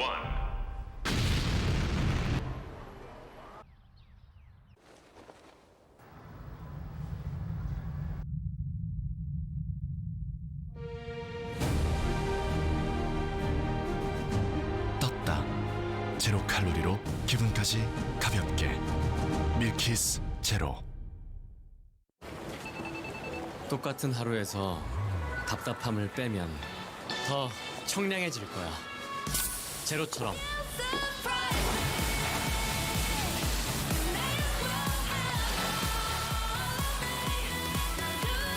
우리 없어도 되는 건 빼고 살자.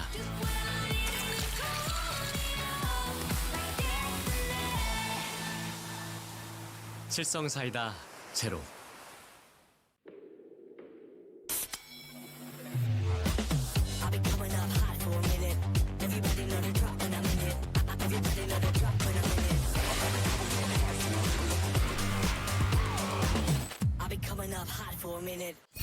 Today's matchup.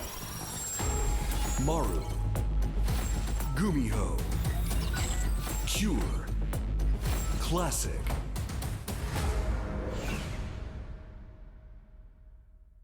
Welcome back to the GSL Code S. It's time to eliminate our first player in the round of 8.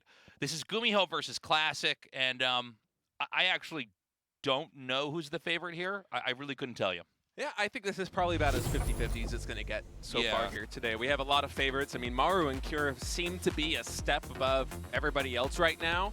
But Classic, one of the best Protoss players in the world, on the up and up right now in the GSL in 2023. But GuMiho, I mean, a GSL champion, someone that kind of plays his own style, has his own approach, his own outlook. Yeah, and you know, whoever does actually win this, we're going to find out soon, of course. But it's going to be Maru waiting to take that player on there in the in a best of 3 again. So we know that Maru pretty much crushed GuMiho. I don't know how Maru vs. Classic's going to look. The thing is, Maru just seems so strong. I mean, he always looks strong, but even today, I'm like, oh man, it's you know, even the game against Classic, I think Maru plays that just a little bit differently, and he can actually win. So tough group here for these two guys going at it, but we can only take this one best of 3 at a time. So we're going to go into GuMiho versus Classic now. It's going to be on Ancient Cistern for map 1, Royal Blood for map 2, and Gresvin for map 3, if we're lucky enough to get that far. We did see the towel on camera. Oh, the towel, yeah. The palms are still sweaty. Oh, look, you can see on the left. Is that an air purifier? What's going on? It's his mom's spaghetti. It's his mom's spaghetti. He keeps it in a big bin. It's like the ultimate Tupperware container. Yeah, there is a box. That's a big package you got back there. All right, guys, we're ready. Let's go into this best of 3 and eliminate one of these players. GuMiho. I think GuMiho's room is the one that I'm most interested in, just because. What is he hiding? Yeah, what's back there, man? You know, what secrets? Classic. Nobody else is doing that. Look at this guy. I feel like he's bearing it all for us. I know. Yeah, it's like no posters, man. Not a calendar on the wall. Nothing. Gamers in general, myself included, we're not very good at interior design. Yeah, I've always liked decorating a room. I've always enjoyed doing that. I like it. I'm just not good at it. Yeah. Well, I guess the truth is, when you're really into the game, you're just like, well, I'm just here playing games. Like, that's what I'm doing. I'm not here to like just kind of be in the room itself. And so, I guess the decorating does come a little bit later. A Classic is going to come out with this probe and fish around and look and see if there's going to be anything proxied at all. This is always great for a moment like this with GuMiho, where he isn't proxying anything at all. And so the probe just doesn't really get any intel at all. Interesting change from the previous series. I wonder if this is something specific to GuMiho that he's doing, because if I remember in Group D, he was also scouting quite proactively with his probes, but the first match that he played today, it was very little probe scouting, I think, if any, against Cure. So this time, Classic does not want to get caught off guard, whether that's because it's GuMiho or because he just lost to a proxy match, or a proxy base, remains to be seen. And back at home, just going to throw it on that Nexus, get a Cyberdynamic score up and going. Going to be a high ground CC here for GuMiho. So Classic actually doesn't have complete confirmation on this. Might cause him to play a little bit more safely. And yeah, you see another probe coming out, the one that built the Nexus back at the natural expansion, now looking for more proxies because he didn't see that high ground command center. Yeah, he baited him.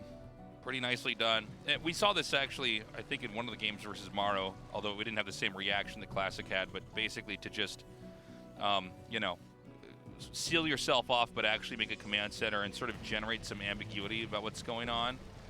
And you know, Classic, you know, one of the issues or features with almost all the StarCraft 2 maps we have is that you can proxy anywhere. It's one of the big differences between map design and StarCraft 1 and StarCraft 2. StarCraft 1, a lot of times you can only proxy in a couple locations. And it kind of balances out because you end up proxying earlier, even though you have less workers, you know? So it's, you know, if they try to scout right away, it's also a big sacrifice for them. But, yeah, I mean, he still hasn't seen anything. So at this point in time, Classic still doesn't know what's going on. Yeah, I can see in the top left of the minimap, he's just sending his first adept around trying to find a proxy. And that means that he's only going to have one adept back at home to defend this little 3 Marine push, which might be able to get a little bit of damage done here. Yeah, this is a funny little maneuver here. Yeah, this is not the attack that you generally see. Oh, nice micro there by Classic. He knows that, you know, it's a little bit more than 2 shots to actually kill a Marine, so the probes just come in and tase him down to finish it off. We don't really get to ever play-by-play that in GSL, where it's like, well, these are 2 units, let's see how they interact. No, that's perfect micro there by Classic. Yeah, something you don't get to see that often because it's a really rare interaction. It's one of the reasons why way back in the day when I was playing Adept builds against Terran, I don't know if you remember when they nerfed the damage that I think they nerfed the damage like Adepts did to light units by like 1 or something, so they would no longer 2-shot SEVs and 2-shot Marines because it was too overpowered, and so I would just like build a forge with it. Get +1 and then go in with like all my Adepts, and it's like, all right, patch this. Yeah, deal with this. Good times. So we're going to have that command center landed now, and, you know, I mean, the truth is it does start the second base a little bit later. This build is a little bit weirder. I don't know if Classic is truly hurting. He does have a 10 worker supply lead right now. Classic did go for some Phoenixes. It does now have that Robo out, not a Colossus right away, an Immortal first. And he's just going to come through here and scout, and he's going to see that, you know, nothing too crazy so far. Double Cyclone. And Robotics Bay into third base probably won't be the plan here for Classic. This is reminiscent of what he did a lot in Group D, what quite a few Protoss players in Korea in general have been doing in this matchup so far. So I know that in Europe, 3-gate and 4-gate Blink still quite popular, but here in Korea, this tends to be the way it goes, for better or for worse. And so we're probably going to have Protoss get the third base up a little bit sooner now. It is going to be that add-on over there connecting to the starports. We're going to start to have medevacs come into play here. Stim's done. I don't know if Terran's going to try to move out just yet or not. But we're in a very developmental phase here for both sides. I don't think there's any real incentive to try to come out and strike the opponent. Yeah, and I gotta say, I like this position for Classic a lot more than GuMiho, because it feels like GuMiho doesn't really have any avenues of getting solid harassment done. So that worker differential for Classic, not only with Chrono Boost, but also with his third Nexus being completed, much faster than GuMiho's third command center is going to be, which I'm looking at the minimap, I don't even think it's started. He should have a big worker lead, and there's no siege tanks with this push. It's just bio. So if Classic, with this sentry, he should have a couple of force fields. He should probably have a shield battery at his third base and by his natural expansion as well. If he's able to take a good fight with a Colossus against a mostly Marine army with 1 Cyclone and maybe a handful of Marauders, things could start to snowball his way. And yes, the Observer does get sniped, but he got a full scout on not only the army position there for GuMiho, but also the composition. And smart play now. You know, after an observer dies or any other unit dies, but Classic's so good with this probe, he sees it. actually. Dude, for a second, I'm so dumb. I like saw the scan on the Medivacs. I'm like, oh, Classic scan the Medivacs. and then as I did, I go, what am I talking about? It was like this moment, this brief lapse in my brain where I'm like, I don't even know what's going on right happens. All right, so even though that probe spotted this is actually a lot of probes going down here in the main base, and it's going to be hard for these units to get out with 5 Phoenix on the field in total, and you see the Marines trying to zone them away to the best of their ability, but keep in mind the Cyclone's also getting damage done now in the natural. And these Marines were able to thread the needle. They're going to be able to deploy down here outside the natural expansion. That means none of these Medivacs are going to fall yet. At the third base for Classic, Stalkers are also going down, so I mean, it's a lot of economic damage. He doesn't even know about this attack yet. Oh, no. He might actually have to tap out. That may be fatal damage. I don't think he's going to tap out. His army is very strong, but, I mean, he just got pulled apart right there. GuMiho attacked from all these different angles, and in total, 27 probes are going to go down. And that was a brutal engage. Yeah, that's tough. Yeah. You would think that after the probe spots the Medivacs coming into the main base that, you know, maybe you'll go with the recall, and then you also have the Phoenixes coming into the main. You can defend that way, but you know, perhaps the energy wasn't there, or perhaps Classic just wasn't quick enough to be able to intercept. And so now the onus is kind of on Classic to apply some pressure back on GuMiho. Classic does have the armor supply lead, something we don't often see in PvT, and this is a nice way to start. 9 SCVs already going down. Let's see if he can get more. Okay, the push is going to come down now. He needs to try to start to swing this. But again, an overextension could be fatal as well. It's a big army here for Classic. Marauders stimming forward, going to snipe down the Immortal, but this might be too much Protoss army, Tasteless. Yes, his economy back at home, it's not that great, but this is a powerful force here outside the natural expansion now with the Warp Prism coming in. And you know, the way the buildings are set up here with the barracks, this is actually kind of uncomfortable for the Terran to try to defend. He basically has created these narrow corridors that he can't actually get out of. If I'm Classic and I'm seeing this, I'm warping in some sentries right now because I feel like the big bust out here for GuMiho might involve some SCVs being pulled. Now the tank is going to be the one saving grace of what the Terran has for the time being, but there's a disruptor being made, and he could start to try to slowly traffic this stuff in here and basically start to take some pot shots from the outside. Liking Classic's position now, man. He really needed to get damage done, and he was able to do it. Catching workers transferring from the third base to the natural, forcing a liftoff, winning that fight outside the second expo here of GuMiho, and now Classic, not only does he have the worker lead, but he's still head and head with Army, 54-51. So, I mean, Terran is still alive, still okay. The tank is far back enough, you can't really force your way in there. I think this is a wise call. He's going to back up. I think he's realizing like he's not going to get much more out of here. And again, Terran is still on 2 bases. It looks like the command center is going to be floated back to the 3rd, but Classic himself, he takes a 4th. Yep, 4th base underway here for Classic. More gateways just powering up back at home. There is a medevac drop on its way to the main base. There is no pylon here at the top left of the main, so all Marines will be able to deploy and then stim. So this should be a handful of probes going down, but it's fast reaction there by Classic, minimizing the damage done here. Units coming back to intercept. There isn't a lot more happening on the map, so this should be cleaned up with ease. Yeah, and you know, it did pull the Protoss back. It did get 5 probes, but you got to ask yourself, like, what did this really get done long term here? I feel like GuMiho may be in a little bit of trouble. Classic really on the road to recovery here after nearly getting killed, to be frank, with the drops and the tactics coming from GuMiho. Now we've got a massive push, and it looks like a very complete Protoss army. Charge is about to finish, +1 is about to finish. I think that he might even want to try to take the Terran army on head first. I think you should.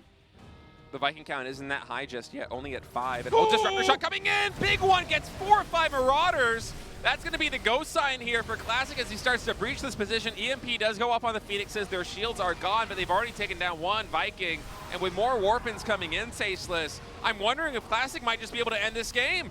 Yeah, the SCVs are going to be pulled. They may actually be used to try to defend. And you know, it's always a little bit clunky trying to get in here with the Zealots, because the Zealots will just like dive onto the command center, so he's going to pull away. Just having the SCVs not mine is very good. Let's not forget that 4th base for Protoss is mining as well. and he's going to come in here with another disruptor. Now, I don't know how easy it is to get up this narrow area, but apparently Classic thinks it's not that bad. So he's going to come through here right now. A lot of Zealots just diving right on top of this infantry. The Colossi still in a set of 3, just melting everything. GG. Classic takes game 1.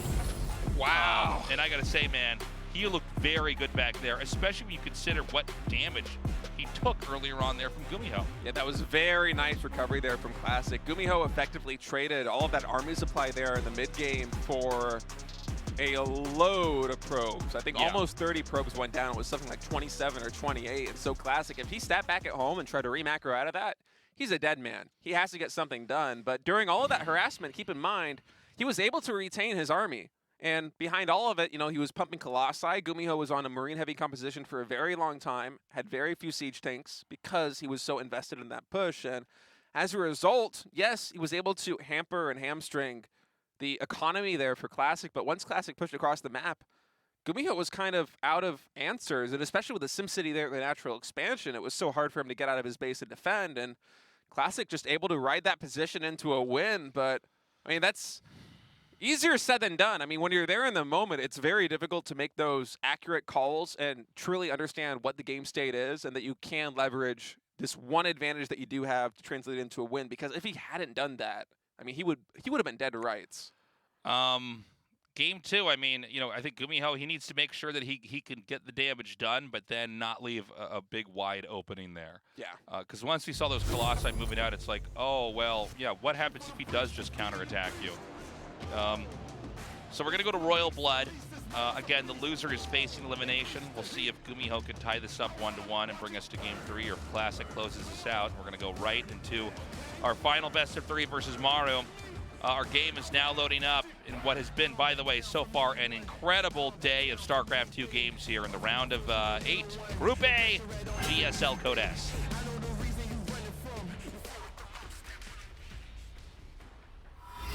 GuMiho. It's becoming less and less opaque as time passes. I don't know why that is. Classic. Like, are you telling me he's not playing on top of a building in a purple city? What time is it right now? I wonder. Oh, 8:34. I was gonna say, I wonder if he has like a window open and the sun is setting, and so like the light on like the green screen or something behind him. I don't know, but could be.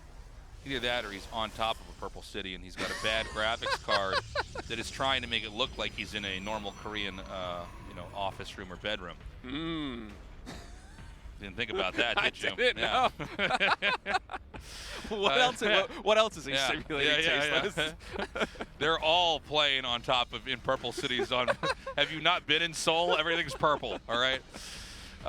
I've been liking what I've been seeing from Classic so far. I mean, that first series against Kira was really brutal, but you know, it felt like in game number 1 he had all of the right pieces to deal with the attack that GuMiho threw at him, and he just got out-positioned, and GuMiho came in the main base with a dropship, and the natural expansion with a cyclone, and then later in the third base with another follow-up attack at Bio, and Classic got picked apart, and he was still able to get a win. So I wonder if he can kind of navigate the game in a similar way if it does decide to go that way and GuMiho opts for a similar strategy. I think Classic's defense can be even stronger, and if Classic's defense is even stronger, it should be him translating that into a win, right? I mean, he played so well in game number 1 despite all of those hiccups. Yeah, I also think, like, let's say that he wins here and goes up against Maru. I do think that Maru's style is very different from what Kira had, too. Just thinking about, like, a best of 3 ahead. Yeah, with these two, I don't know, Classic he did seem weak for a little bit on the 3 bases. I mean, we see a lot of Terrans set up, and, you know, there's a lot of different types of attacks you can have on a 3-base Protoss, right? But, I mean, the fact that he was, you know, robust enough to basically get knocked around and then still swing back and basically take control of the game, that's impressive. All right, Reaper going to try and find an entry point here into the main base. You know, not looking to sack it for scouting, so instead it's going to pull back it. He chest bumped him out of the base. I saw that, man. Some bouncer moves right there. You know, one thing with GuMiho's games is he creates a lot of chaos, but he also creates a lot of instability on his end of stuff. Like, I mean, I'm looking at that last game, and I can't help but think about that game where he tried to push Maru's main, and Maru just like went around and killed him. He's like, no, you can't do that. That's actually not how this works. The chaos often comes at a cost, and that cost is GuMiho sometimes cutting corners. And also keep in mind that GuMiho usually behind a lot of these aggressive plays, not all the time, but often, he will back it up with greed. He'll go for command centers a lot faster than other players. You see this most often in this TVZ. Yeah.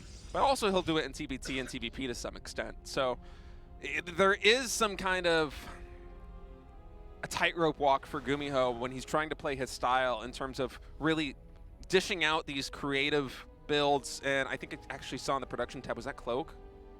Cloak Banshee coming in.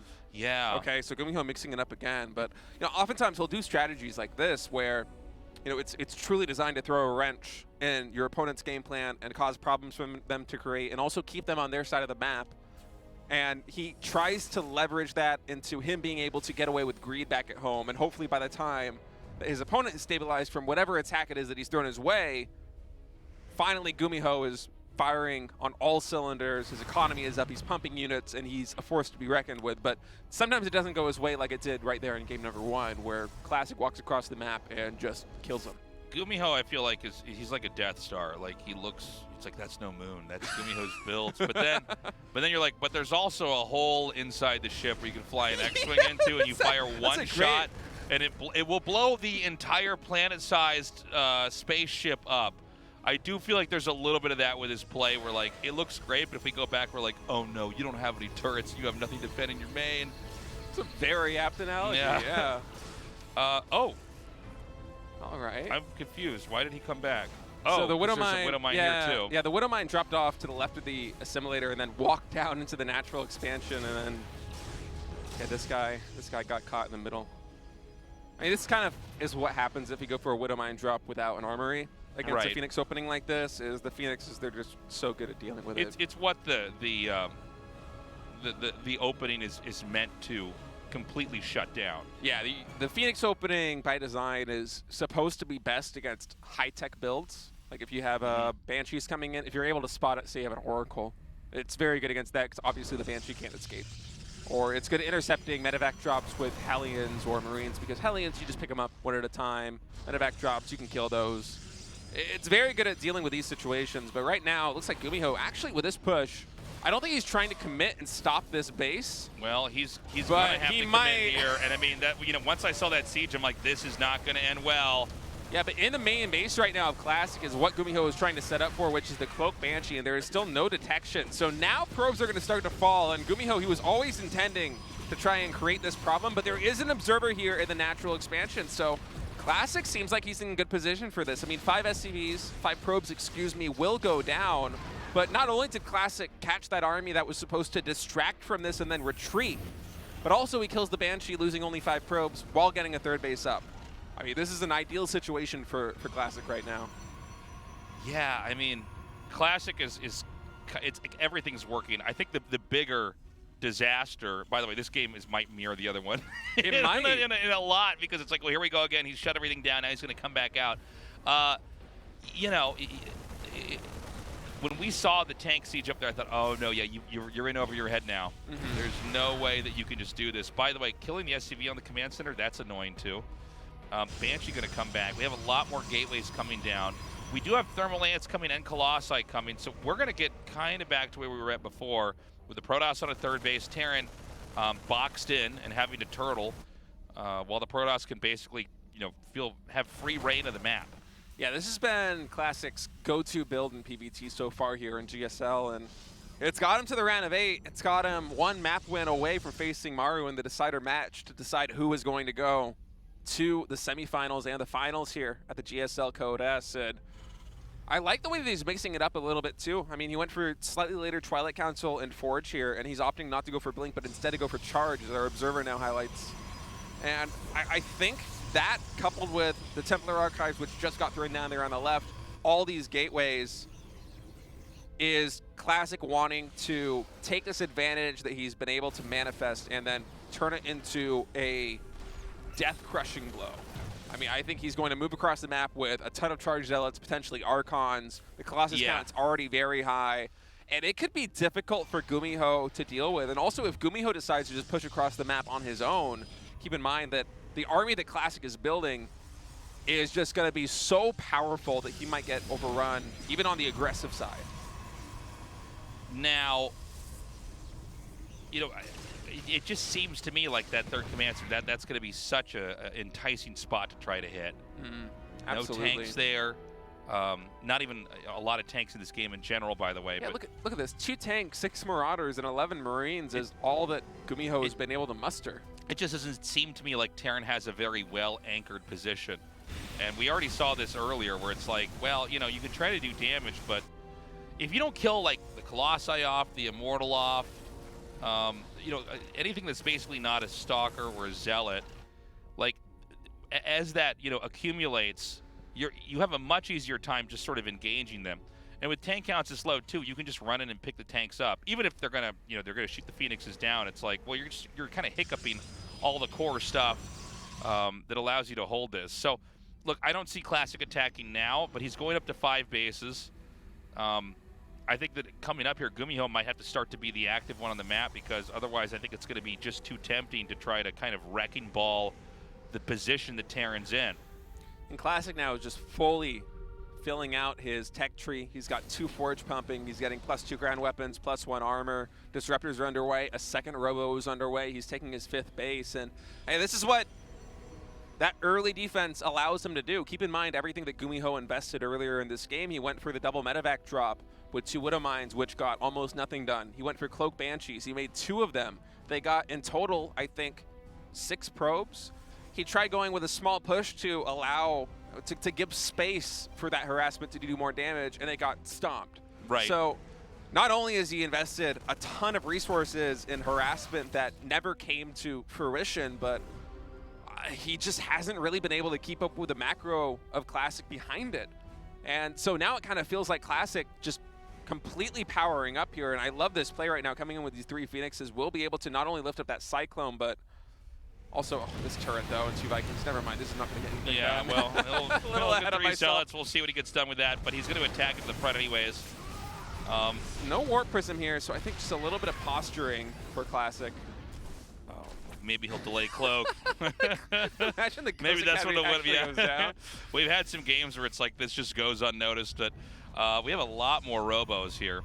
We've got a lot more bases. I do feel like, you know, this is one of these moments where the Protoss can just run away with the game. He's going up to 4 robos? Yeah, yeah. 4 robos?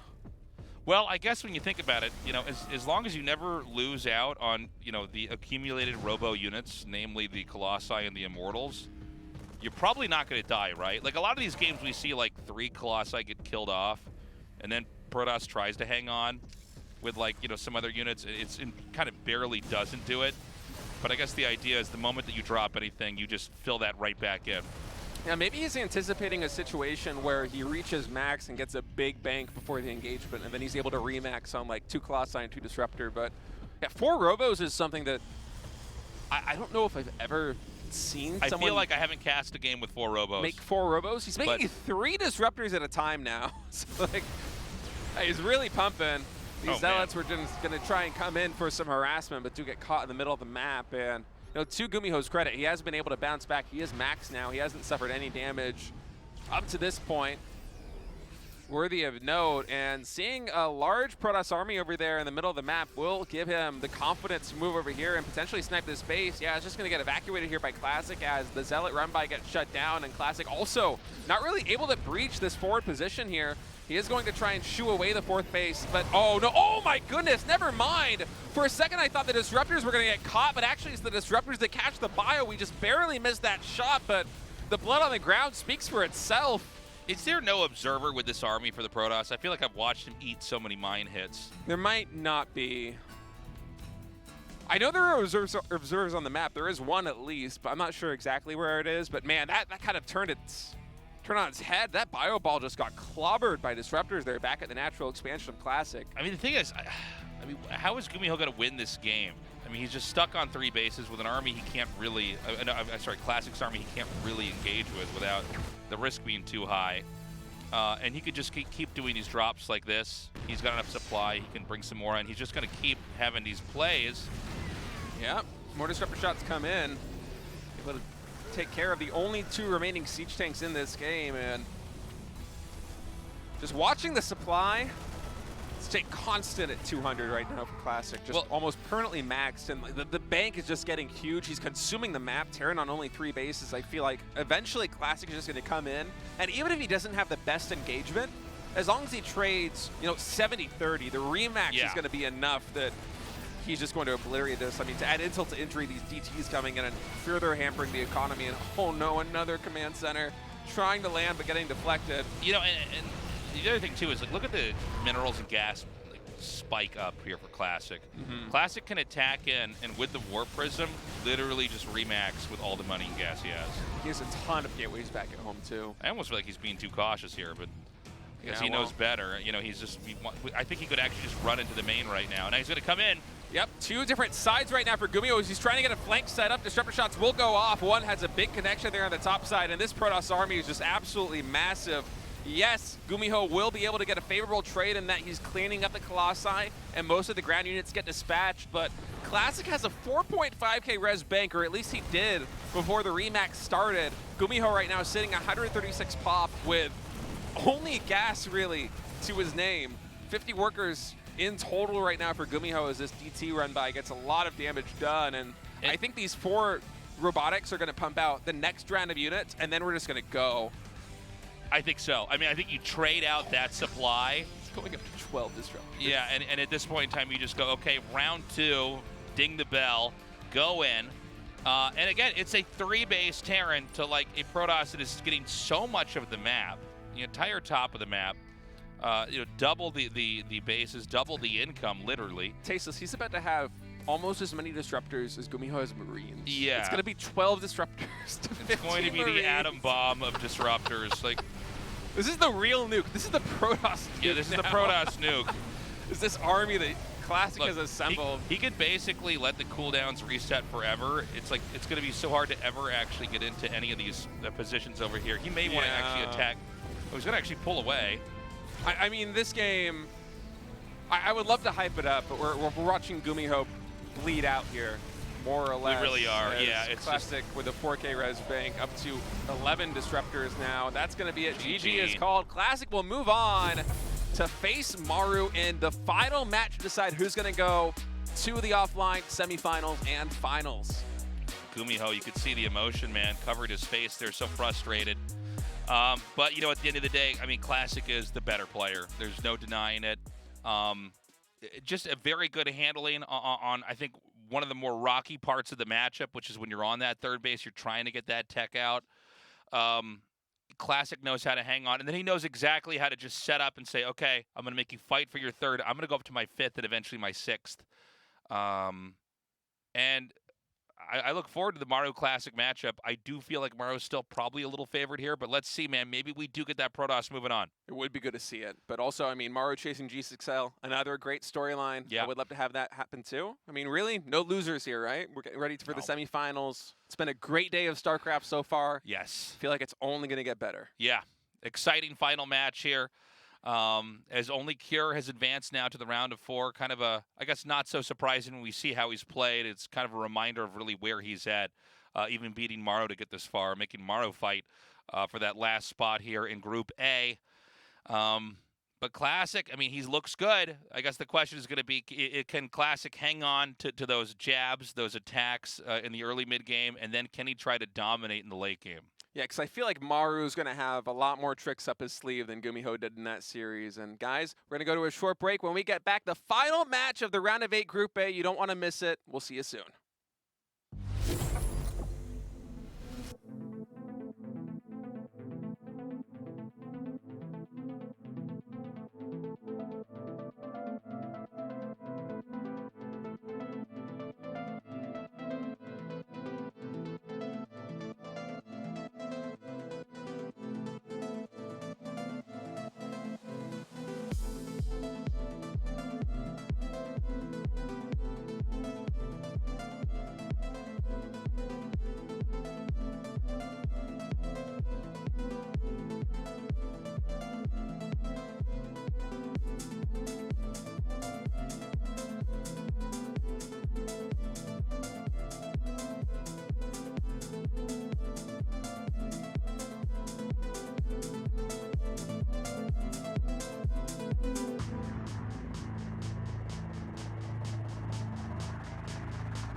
Let's get it pumping, I'm looking away. Go tell mother I'm cooking the game. Flow like water bubbling up where you want me to make. Taking you back in the day, feeling immaculate mate. Action packed back to back while you yapping away. I got a knack to react, but I'm packing a grace. Up to the max with a fact, let me grab the space. I had to map the place, who got a laughing face? On long and strong, looking like a stack full of hate. It goes on and on, way to the back of the bank. This phenomenon's on, I don't even have to say. I'm where I belong, this no back in the, you know?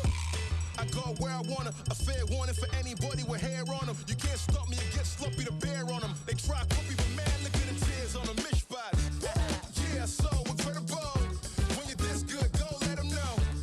Yeah, so incredible. When you're this good, go let them know. They ain't never hear a band like this. They ain't never seen a man like this. Go let them know. They ain't never hear a band like this. They ain't never seen a man like this. Go let them know.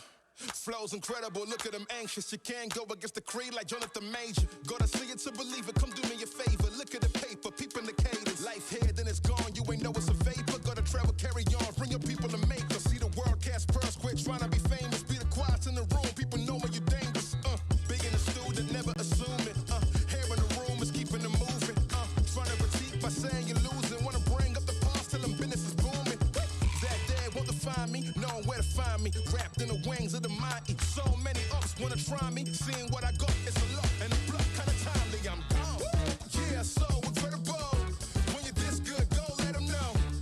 Yeah, so incredible. When you're this good, go let them know. They ain't never hear a band like this. They ain't never seen a man like this. Go let them know. They ain't never hear a band like this. They ain't never seen a man like this. Go let them know. Ladies and gentlemen, I call this the dance break, you know? Do me a favor. Get your body up on that floor. Tell me really what you waiting for. Come on. Get your body up on that floor. Tell me really what you waiting for.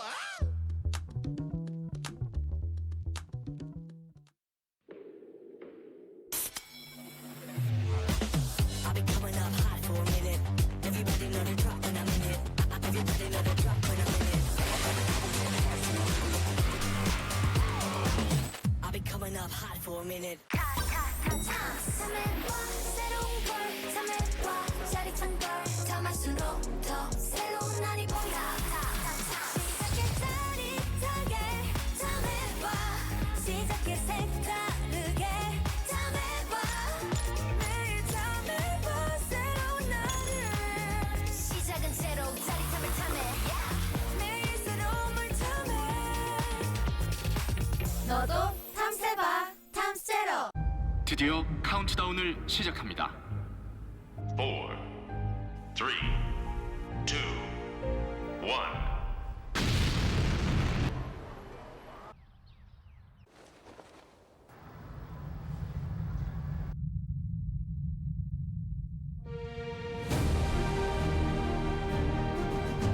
떴다.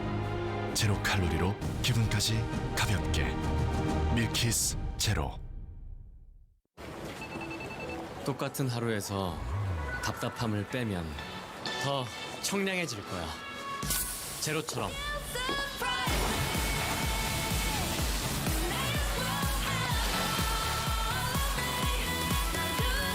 우리 없어도 되는 건 빼고 살자.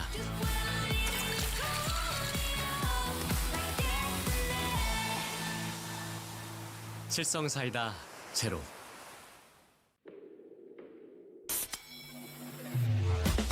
I've been coming up hot for a minute. Everybody know the drop when I'm in it. Everybody know the drop when I'm in it. I've been coming up hot for a minute. Today's matchup. Maru, GuMiho, Cure, Classic.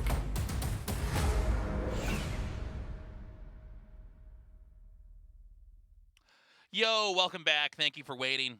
We're ready now to go into the final match. This is kind of an exciting one, too. I mean, either Maru or Classic move on. Classic survives. Hey, Protoss is not dead, and they still have a shot of maybe taking the whole show. Maru survives. I think it's a very realistic possibility. He takes the whole season. We get that 6SL. I don't even know if that's what they're calling it here in the studio yet. G6L, G7L. We're like GL6. I mean, how do we do this?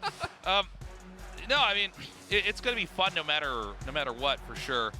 But I think Maru probably has the upper hand, but Classic, he has looked very good. He handled GuMiho very well.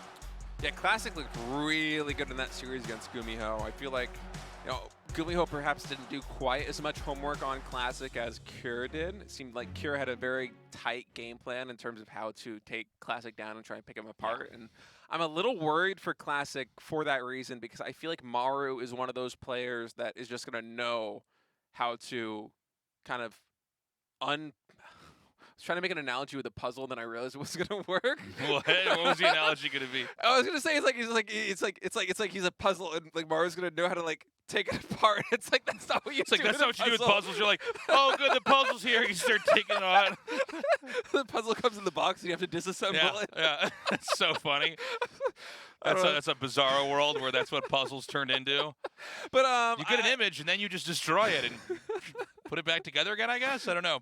But I do feel like Maru is the kind of player that, I mean, even if he didn't do his homework specifically for Classic, is going to be able to watch the games the Classic has played today and know exactly what he has to do to pull him apart at the seams. And that's concerning, because that's what we saw Cure do against Classic with some creative builds. I mean, I know that some people were posting even on sites like Team Liquid, where I think I remember one specific poster was like, I think that somebody is going to go like Armory, Widowmine drop and just kill him, because he's not going for Probe Scouts, and he's delaying his Observers, and he's not going Oracles, he's going Phoenix, and that person was right. That's what Cure did in Game 2, and it killed him, and I'm worried Maru might have a couple more tricks like that, Tasteless. Yeah, I'm very interested in seeing how this unfolds. Our final best of 3 of the evening. It's been a pretty short evening, too. We have not been live for that long. On-site gaming, Maru. But that is StarCraft, man. Sometimes you have very long epic games. Sometimes you have very explosive short ones. Yeah, they've been fast games today, but I gotta say, I think overall, these have been maybe my favorite games that we've casted in GSL so far. I mean, Group D was also really fun, but here, now that we're in the round of 8 in Group A, I mean, this has just been a blast. I mean, the TVTs have been great, the PBTs have been great. It feels like even the series that are one-sided, they're one-sided in a cool way. They're one-sided because somebody's coming up with some clever tactics or some really sharp timings or making just like snap decisions that win them the game, and that's fun. Really good day of StarCraft, really quality games. You know, it's obviously a shorter season, but I would say this has been a really good season. You know, absolutely. Not all days in a season are made equally, but this one, pretty much every day has really kicked ass. We've had some really exciting matches. You can see down at the bottom of the screen, these guys have had quite a history. Now, Maru has been basically a dominant force probably for the longest amount of time in StarCraft 2. I guess Rogue and Dark can probably pop up there. But, you know, I don't want to take that stat too seriously, because I think that, honestly, like, Classic could be in very good shape right now. It did seem like Cure was, like, surprisingly deadly in TVP. And, I mean, normally Maru's the guy we put at the top of the stack. But I almost feel like Cure looked a little bit better than him, to be honest. Yeah, that doesn't surprise me too much. I just always Anytime I would watch GSL, if it's you and Dan casting, and I would see Cure play TVP, I'm just like, oh yeah, the Protoss is in trouble, Yeah, man. this is gonna be bad. Every single time. I don't know what it is specifically about his approach. It just feels like he knows how to kill people, and he always does it. Well, he's a very deceptive, sneaky Terran. He knows kind of how to hit where you're not quite at. One of the things I like about this matchup over a matchup that has a Zerg in it is that there's no creep. So, you know, both sides, have to really work around Fog of War. Where, you know, a lot of, versus Zerg, whether it's, you're a Protoss or a Terran, there's a point in the game where it's kind of like, well, they have enough of the map. They have eyes everywhere, and you're trying to, like, just kind of shave off the edges of their vision and try to, continue to make pressure and close in. Where this one, you can have a Warp Prism that will blindside a Terran who's moving out, or a medevac drop that will just come right in. Stalkers can blink on top of small sets of units. I mean, there's a lot of ways that you can both catch each other. So you got to really be on top of your game when you're playing, and I think that's exactly what we saw from Cure. Yeah, Classic also did a lot of that against GuMiho. We would notice with his observers, with his pylon placement, even with patrolling probes across the map, just really playing the vision game to the best of his ability, and he was able to navigate that into a win. I mean, information is really a big part of the battle here. Maru actually with a nice catch here, going to spot this probe, confirm there is no proxy down here. And we have a lot of Hellions and a lot of Reapers on the map right now, Tasteless. All right, here comes that small push now. I'm sorry, is there no medevac? No medevac with this one. Right? No, Okay, Starport yeah. just Starport's now not even done. I've seen enough games where I'm like, oh, they're going to elevate her in there. It's like the Starport's not done. No, this is designed just to run down here the main base, or the natural expansion, excuse me, and pick off as many probes as possible. As the splash damage from the Hellions is going to try and come in. So far, not really big connections there with the Hellions, and so the Reapers are going to try and finish the job. They do get 5 probes in total. Now coming into the main base, that Adept will be able to kill one of those Reapers once it shades, but there's so many probes going down. I feel like this is going better than it usually does. 9 probes in total. Maru now taking the worker to lead, and to make this attack happen, he had to delay his natural expansion a little bit, but it more than paid for itself. You got to wonder if maybe some kind of a wall in there at the entrance could have helped out with that, so they couldn't just run in. Then again, I guess Reaper bombs can just kind of force things up, but the fact that they can just kind of ignore what you have defending and go right on top of the workers, that's got to be rough. So he did kill off quite a bit. Obviously, when you see anybody sacrifice units for workers, there's always the opportunity to try to get some kind of counterplay in here. Can he actually snipe the SCV? Hold on a second. Ooh, I like this play here by Classic, getting on top of the siege tank. In the meantime, there is a Widowmine drop going off in the natural. He spots it too, so nice awareness there. The Stalkers eventually do get cleaned up there in the natural expansion, so that hurts there for Classic, but at least this Widowmine for now got deflected. I mean, I'm going to be completely honest with you, I'd rather lose those 3 Stalkers than like 8 probes to this Widowmine in the natural. Yeah, very, very scrappy game to start this off. Stalker Blink's done, which is going to make medevacs a lot less safe on the map in general. Oh, is he going to catch this one? He knows. Yeah, imagine that you could fly, but something with legs could catch up to you. That's it's literally a spaceship. Imagine you're like on an airplane and you look down and there's like a horse that just kind of runs past the plane in flight. That's what that is. Eyes light up and it starts shooting lasers That's at right. you. Oh no, those aren't horses. Those are stalkers. So, he's got the Warp Prism. He has the 3rd base, so this doesn't necessarily mean it's any kind of committed all in. I've kind of talked about this a lot. I thought we were going to see it a little bit more, but people have basically stopped doing the 2-base Stalker Warp Prism play. Yeah, that's more of a European thing for whatever reason. Yeah. I remember the Koreans seem to kind of be over it. I was talking with Scarlett about this last night, actually, because I was asking her to recommend me some PvT builds because her Protoss is still better than my Protoss, even though she mains Zerg. That sounds like Scarlett, yeah. Some more attacks coming in. Nice harassment here with these Stalkers. But I mentioned to her, I said, in GSL, we haven't really seen a lot of 4-gate blinks. So, do you have any cool blink builds that I can do? Because I feel like 4-gate blink doesn't work at the top level. And she's like, yeah, you're just coping. All the Korean Protosses are coping. It's still really good. So really? I don't know why we don't see it. I don't know why we actually don't see it as much anymore. But it seems like with some of these builds too, the 2nd tank comes out late. It seems like the 1st tank can at least not make the thing just spiral out of control. But the 2nd tank, like we were talking about in an earlier game, can't you just blink on top of the natural then and kill the bunker? I don't know. Anyways, in this game, you know, we've got him continuing to roam. So this is like the Stalker all in, only it's really just like a harass. You just kind of use these 4 Stalkers, like it's an Archon drop or something, and then just juggle them out and see what damage you can get. And he's gotten 6 SCVs, which is very good. Yeah, there's a ton of SCVs that have gone down in total, but what I'm worried about is this push coming across the map with 3 siege tanks, 2 marauders, and a ton of marines. It's timed out to go with +1 combat shields and stim packs. So Warp Prism is going to get recalled. All hands on deck here for the defense of Classic. Shield batteries getting thrown down. Concussive shell also being researched now. Classic, he will have 2 Colossi, but Thermal Lance still about 20 seconds away. Keep in mind, there also is a Raven here for disables, so Classic is going to try and reach this position a little bit, force those disables, and then pull back. Okay, so he's so well positioned with these tanks. He's really kind of taking the placement of the buildings and using it against Maru. Look at how he could just hammer him if he tries to move out. Pick him up. Stalker able to disable that Widow Mine, but this is just such a tough position to breach. Charge 6 seconds away. All right, here comes Classic. Engages, disables come in. Only Stalkers on the ground below this, so he's just going to get mowed down. I think he can just kill him. I think you're right. I think you're right. I mean, even another full warp in shouldn't be enough to hold on to this, especially with 3 siege tanks coming into the natural expansion. And hey, this is one of the difficulties with these pushes is that 8-minute mark, man. They come out swinging, and it's so hard to hold on. Maru takes a decisive game number 1. Damn. I do question the defensive setup there. Yeah, the shield batteries did not do it, but I feel like Classic just didn't have any of the tools in the arsenal that he needed to Aren't you supposed to push into the tanks with the Colossus and bait out the disables? That's what I feel like all the good players do is they force it. The disables come out, and then they go, and they run back with batteries healing them. And then the rush, I mean, maybe the rush would still work, but at least it's like not going to be as good. I thought that was also the game plan, especially with Thermal Lance not done yet, is you just kind of posture as if, okay, I'm going in for the engagement now, and then Terran throws down the disables and you pull back. But it could be that Maru came from under as well. Maybe.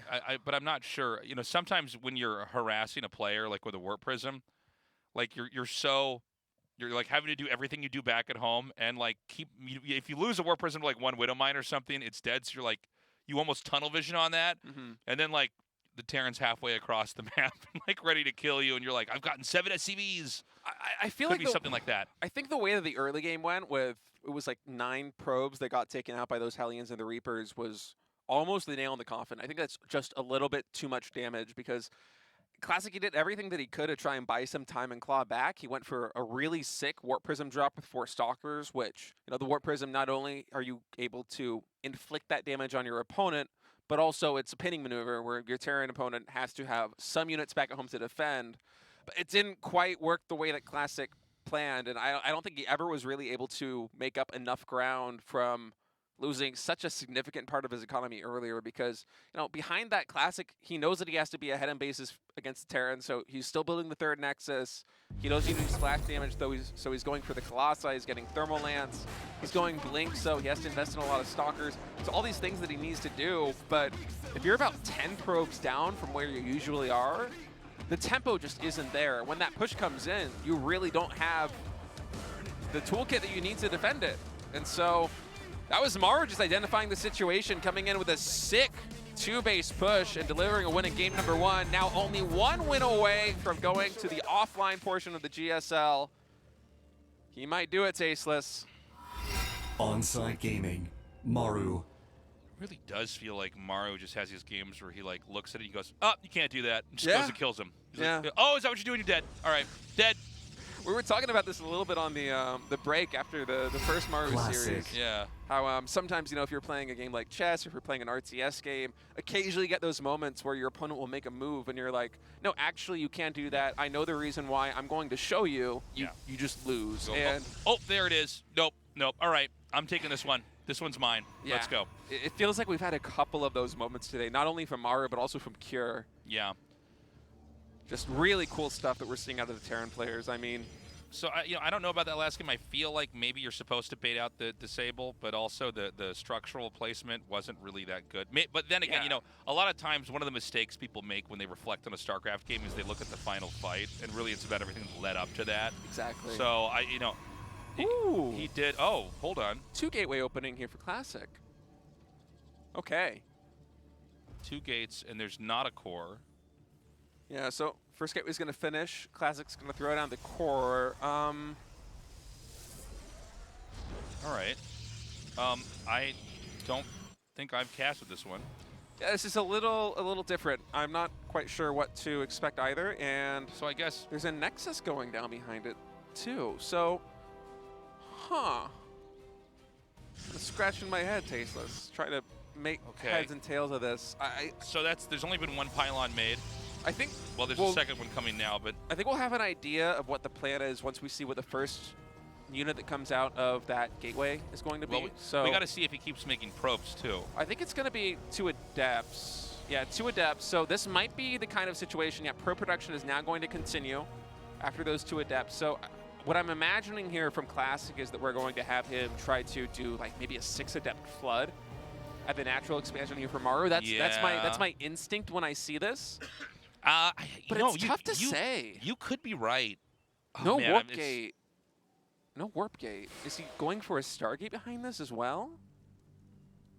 Is he trying to play Brood War? Okay, there's warp gate. Yeah. Was delayed quite a bit. Interesting build here from Classic. You're right about the 6 adepts thing. I'm glad you're able to parse this here. Very unusual build, but you're slowing down your development back at home to have an unusual amount of units at a weird part in the game, and a lot of this is it's kind of like a rug pull, where you're just gonna pull the rug right out from under them as the game starts up. Oh, Reaper's gonna get here into the main base. Okay, 2 Stalkers are now being warped in rather. Reaper's gonna get in, gets the full scout off. It's unfortunate these adepts were in on an attack move, or they might have been able to catch this Reaper. And so Maru has a very good idea what's going on, and also I want to say back at the home here of Maru, it's not that bad of a situation. I mean, if Classic had done this against a low ground CC opening, like Reaper into Reactor, into CC, into Factory, or something to that effect, then maybe there's more potential to get damage done with the opening that he went for. But this is a high ground CC. Maru is very safe. He's not really in any danger. Yeah, I mean, the opening that Maru elected to go for, you're not really in trouble, you know what I mean? Like, it is designed to be turtle-ish, and so whenever you see builds like this and they don't land right, it's a very difficult game from here on out. It's a very unnatural one to play from, and it's one that you're also a little bit behind. Yeah, I think, and your development is staggered a little bit. Everything's like, I don't know, if you've ever done like a super weird cheese and it just backfires and you're like, okay, well now we're in the unknown. Right. Now I'm gonna have to try to like figure out how to do this, and it's all gonna be bad. Okay, Widowmine will get taken out here. Medevac frantically tried to save it, but we'll have to go back home. And Classic, it seems like he's gonna be content to 2-base a little bit here. He's not opting for the fast third, perhaps because his game plan just kind of got stopped in its tracks. Instead, it's going to be him going for Robotics Bay and going up all the way to 4 gases on 2 bases. So a bit of a delayed third Nexus here. We'll see if he throws down additional gateways or maybe even a Twilight Council. So I think he's going to have another one of these moments. He sent 4 SCVs. He sent a tank, a Cyclone, and a Liberator, and Marines. Yeah, this and is he's like, nope. This is a scary army. So War Prism is underway here for Classic, and I actually, he cancels it. So, okay, so he's going to make an Immortal, but how quickly is that going to get out? I mean, even with Chrono Boost, I mean, I'm not sure you can get that out in time. He's got the Medevac in the back. He's actually not healing with it. I think he's actually trying to make sure that he can just juggle with it instead. Some nice micro there by Classic. Was able to whittle down the Marine count just a bit. Can he get the Pylon? Yeah, there's only one. Oh, no, there's another two. There's 2, sorry. Yeah, there's another one powering the Grobo, so this Immortal will be able to pop. Stalker is continuing to warp in here. Liberator is going to siege up more forward. He has to be careful, though. Lost 2 Stalkers to the siege tank. Okay, coming in from the back, he is able to take down the siege tank, and now he's going to be able to take down the Liberator as well. And that takes a lot of the oomph out of this push, especially if more Stalkers are warped in here on the high ground. Oh, this is so weird. And there is going to be more damage coming in on the Protoss player, but eventually this should get cleaned up. The question is how much damage has really been done here because the worker counts, they've almost equalized. Classic, keep in mind, he's on 2 bases, not on 3. It's a lot of idle time. And besides this, I mean, Classic tech-wise, he really only has Colossi going for him. Yeah, I mean, that's the thing, right? Like, we see that attack fail. By the way, great control from Classic. Yeah, that was very well done. We see that attack fail, and it's like, I think Maru's actually okay, though. Yeah, Supplies gives the lead right now to Classic, but keep in mind, you know, he has that 1-1-1. He's got his starport out, his factories. It's just Colossi right now for Classic. The Twilight Council isn't even started. There's no Forge. There's a later third Nexus than the third Command Center. And the worker counts are even, which means Terran is slightly ahead because, of course, they have that orbital command mechanic. And Forge and Twilight now coming out for Classic. I mean, he's not out of this game by any means. This is truly anyone's game to win, but I'm liking Maru's position a little bit more here. Yeah, the third base is going to be probably an unsteady one. Thermal Lance is coming. The production's looking very good. I don't know that Maru wants to attack until 1-1 is done, by the way. That just started. I don't think Protoss can attack the Terran. Wait, is he going to attack again? He might be. Look, I mean, look, this is, again, guys, this is kind of a hard one because it started out so weird. Yeah. I guess the truth is if you can get disable the Robo stuff, but he's only got 1 Raven. Oh, there's SCV. Okay, I was like, wait, where are you going? Okay, there's a third Nexus. I'm like, that's to repair the Thor that's not in the game. Like. Yeah, well, Maru gonna posture a little bit here and then pull back. Okay. I think this is a smart decision. Fake. Yeah. Yeah, just scare down Protoss a little bit. I mean, sometimes Protoss, they see things like this and they might delay upgrades and do another round of warpins. And yeah, that is one of those ways that Terran can kind of increment their advantage a little bit. I mean, if you delay the Forge upgrades by 10 or 15 seconds because you force an extra round of warpins because Protoss thinks they might die, that's a larger window that you're gonna have once those 1-1 upgrades come in, right? So Maru just sharking around the map a little bit, doing it very well. Meanwhile, Classic powering up with 6 more gateways and charge Tasteless. Classic find an opening. The wall in here, I mean, it's taking a lot of damage, but better the wall than the SCVs. He does clip off 1 Stalker, but, you know, I think that time is on Maru's side. 1-1's going to finish up here. A big amount of production coming up. Kind of a weird opening that's sort of, you know, slowly, rockily come into what looks like a normal game. And, yeah, I think it's going to be slow for a little bit. Yeah, we've normalized quite a bit. Classic now taking that 4th base. We'll be going for the triangle 4th. Does now have that 2nd Forge done. So this is looking kind of similar to the games that he played against GuMiho in terms of build order timings, with the exception of how he got here, really, with kind of a wonky 2-gate opening there by Classic and then Maru going for that early push. But from here, I mean, if I tuned into this game right now, I would have had no idea what a crazy beginning that we had, because this is looking quite standard. And I feel like Classic, if he continues to play this well, if he doesn't suffer too much damage, he could be in a good position, but it's scary with the army that Maru is assembling back at home. He's now adding Ghosts into the mix. His siege tank count is already at a healthy 5. He's adding in more Marauders. He's getting his Viking count up. But Protoss is really starting to get a wide spread. I think the 5th base is going to be inbound here in a little bit. You know, the Protoss can start to take bases at I don't know if exponential is the right term, but, you know, they can really pick up after they get a couple of them. But Maru does seem to be ready to start to take his swipes. Ooh, missed this one. Nice Zealot run by coming into the 3rd base here. We'll pick up 6 SCVs. They actually blended into the ground. I didn't see him for a second. Yeah. I'm like, what do you see? I don't know what's going on. So I didn't even notice it until I saw the SCV dead counter on the left side. And all right, here we come in. EMP will go off on those Templar. I don't think Classic is going to mind that too much as long as they are able to get out of this position. I don't think Storm is here in the cards. I think it's just for feedback. Yeah, these Vikings are scary. They're starting to chip away at those Colossi. Blink only a 1/3 of the way done, as we did opt for charge before Blink here for Classic. If he can wedge these tanks up by the rocks, he's getting closer. Tense moment here. He's going for it. The Vikings are in a perfect position over here on above this mound. I actually think the Classic just died. Yeah, that might be it. This is a very difficult position to breach here for Classic. Just looking at the supplies, I mean, this 4th base is forfeit. Classic, if he wants to re-expand, will have to do it all the way to the north. Blink still only about 3/4 of the way done. Immortals now being added in because I think Classic realizes that The lifespan of these Colossi is not very long. Disable's also popping off on both of them as the Bio just continues to mow down the Protoss army. Immortals scrambling to get away, but tasteless. I think we're gonna have Maru advancing to yet another semi-final. All right, guys. Well, it's just kind of like the campaign where the Protoss were always getting their asses kicked. That's what it's like in real life right now. This game is over. GG Maru is going on to the round of 4, giving us 2 Terrans out of possibly 4 Terrans or 2 Terrans and 2 Zergs. We'll see. Yeah, we'll see who advances from Group B in the round of 8. 2 more Terrans might join them at the top, although I would love to have some TVZ action going on. Yeah. But yeah, fun games today, man. Great games today. Classic, I got to say, you know, it wasn't the best series there against Cure. I feel like Cure really did his homework. Showed a bit of better stuff there against Maru, but Maru just, I mean, he's the best player in the world, in my opinion. Yeah, he's so good. I mean, he might not be the reigning world champion, but he's my world champion. Deep in my heart, you know, like. That's your truth. I mean, full credit to Oliveira, but I mean, Maru is just so good. I think that he is still a force to be reckoned here in the GSL, even though he advanced second in his group. I'm curious to hear what he has to say in his interview, especially about that series there against Cure.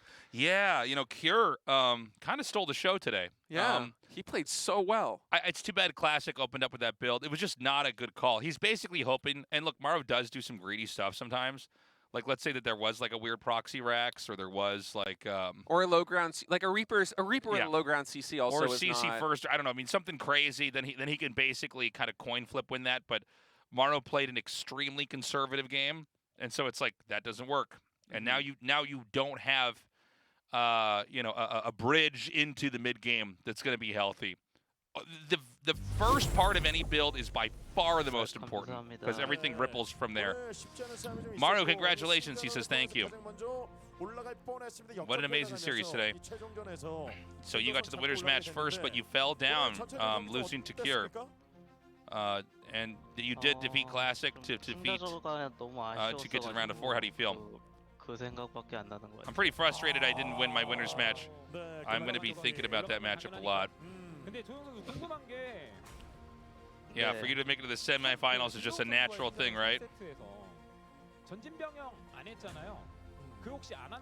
The match against Cure, just the winner's matchup. You did proxy Rax twice. Do you regret doing that again? No, I don't regret choosing that build. Let's talk about the game against Cure. Did the game's result as you expected? I didn't really think about it that much. Yeah, that sounds like you, Maru. You don't really reflect on it that much. You don't care that much. So you've already made 5 championships in GSL. The semifinals is just before you. You've got 2 Terrans here in the Final 4. How many Terrans are going to make it to the semifinals?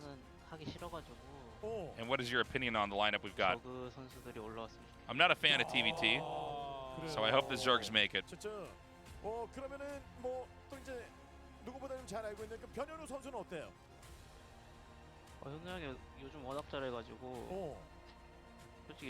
They're asking him his thoughts on Beyond.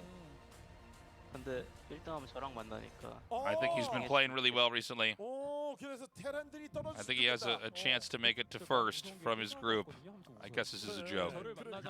I don't. No. I don't think it is. Yeah, I can't tell when they're all laughing. Did you hear that? Beyond's gonna make it out first, but he's laughing.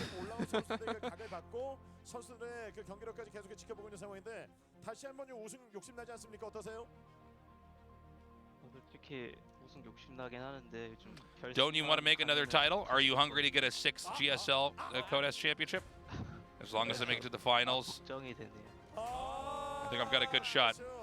But whenever I make it to the finals, I'm always losing in the finals. That's what's been happening to me recently. But you did get a G5L. And then you lost in that finals.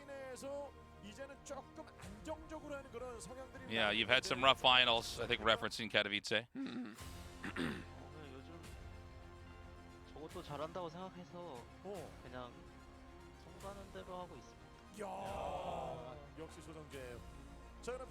I think Zerg's also had some good performance recently.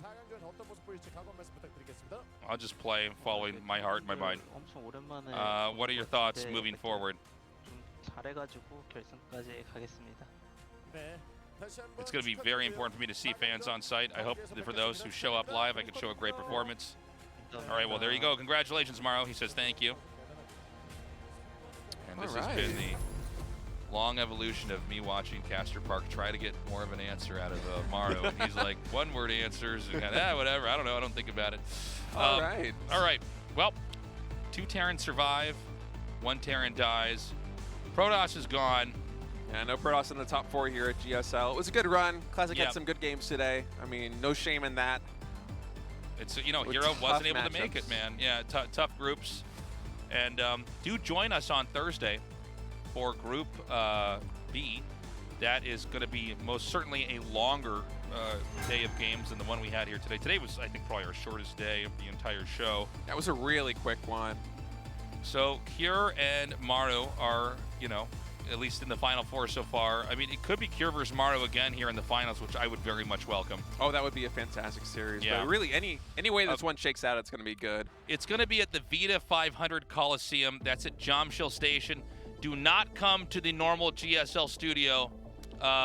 It is also not the studio that's at Digital Media City. So it's the one we have a lot of studios now here to Frigate TV. It's close to, it's right next to Latte World. It's like right next to the entrance to Latte World Underground. You want to be near the one that's by Lotte Tower.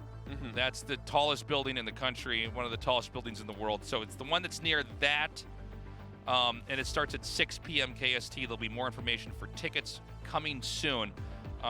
Absolutely beautiful Coliseum, by the way. I'm just making that PSA out here because every time we have a final, there's people that are like, I'm in Samsung and the building's empty. And I'm like, you're in the wrong place, my friend.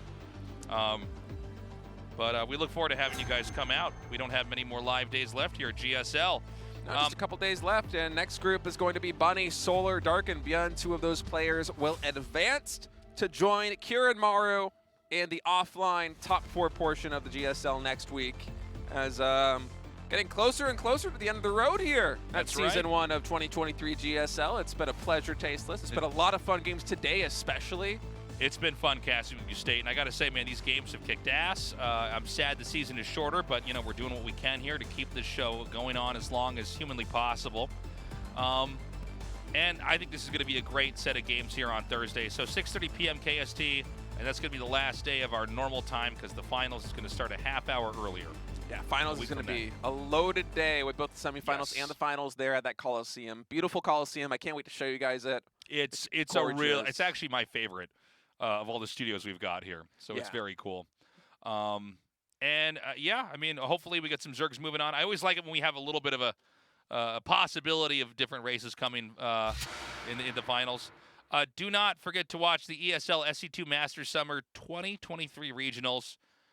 You can see them at the dates listed below. Yeah, always good content in StarCraft. Not only in online cups, also here at the GSL and ESL. Yeah. It's a fun era, man. I mean, the community's really picked up the torch and supporting this game, supporting the players. And there's always, you know, so much going on in the ecosystem, you know, even if it's just community supported right now. So do check that out and show them your love. And yeah, thank you guys for joining us here for another great day of GSL. I look forward to seeing you guys in 2 days. So we go and find out who's going to be in the Final 4. Hopefully not 4 Terrans. Hopefully we get some Zergs in there. That's going to be a tough one to spin. We need to get a Zerg in there. I think we will, though. I think Dark is a shoo-in. Could Beyond make it? I mean, maybe. I think Dark and Beyond are probably my 2 favorites to advance from that group. But I mean, Solar's also been playing really well. Bunny also has just quietly been one of the best Terrans in the world for a long time. Guys, thank you so much for joining us. We love you, and we will see you in 2 days as we get to the last day of this season of the GSL Codes. Bye-bye.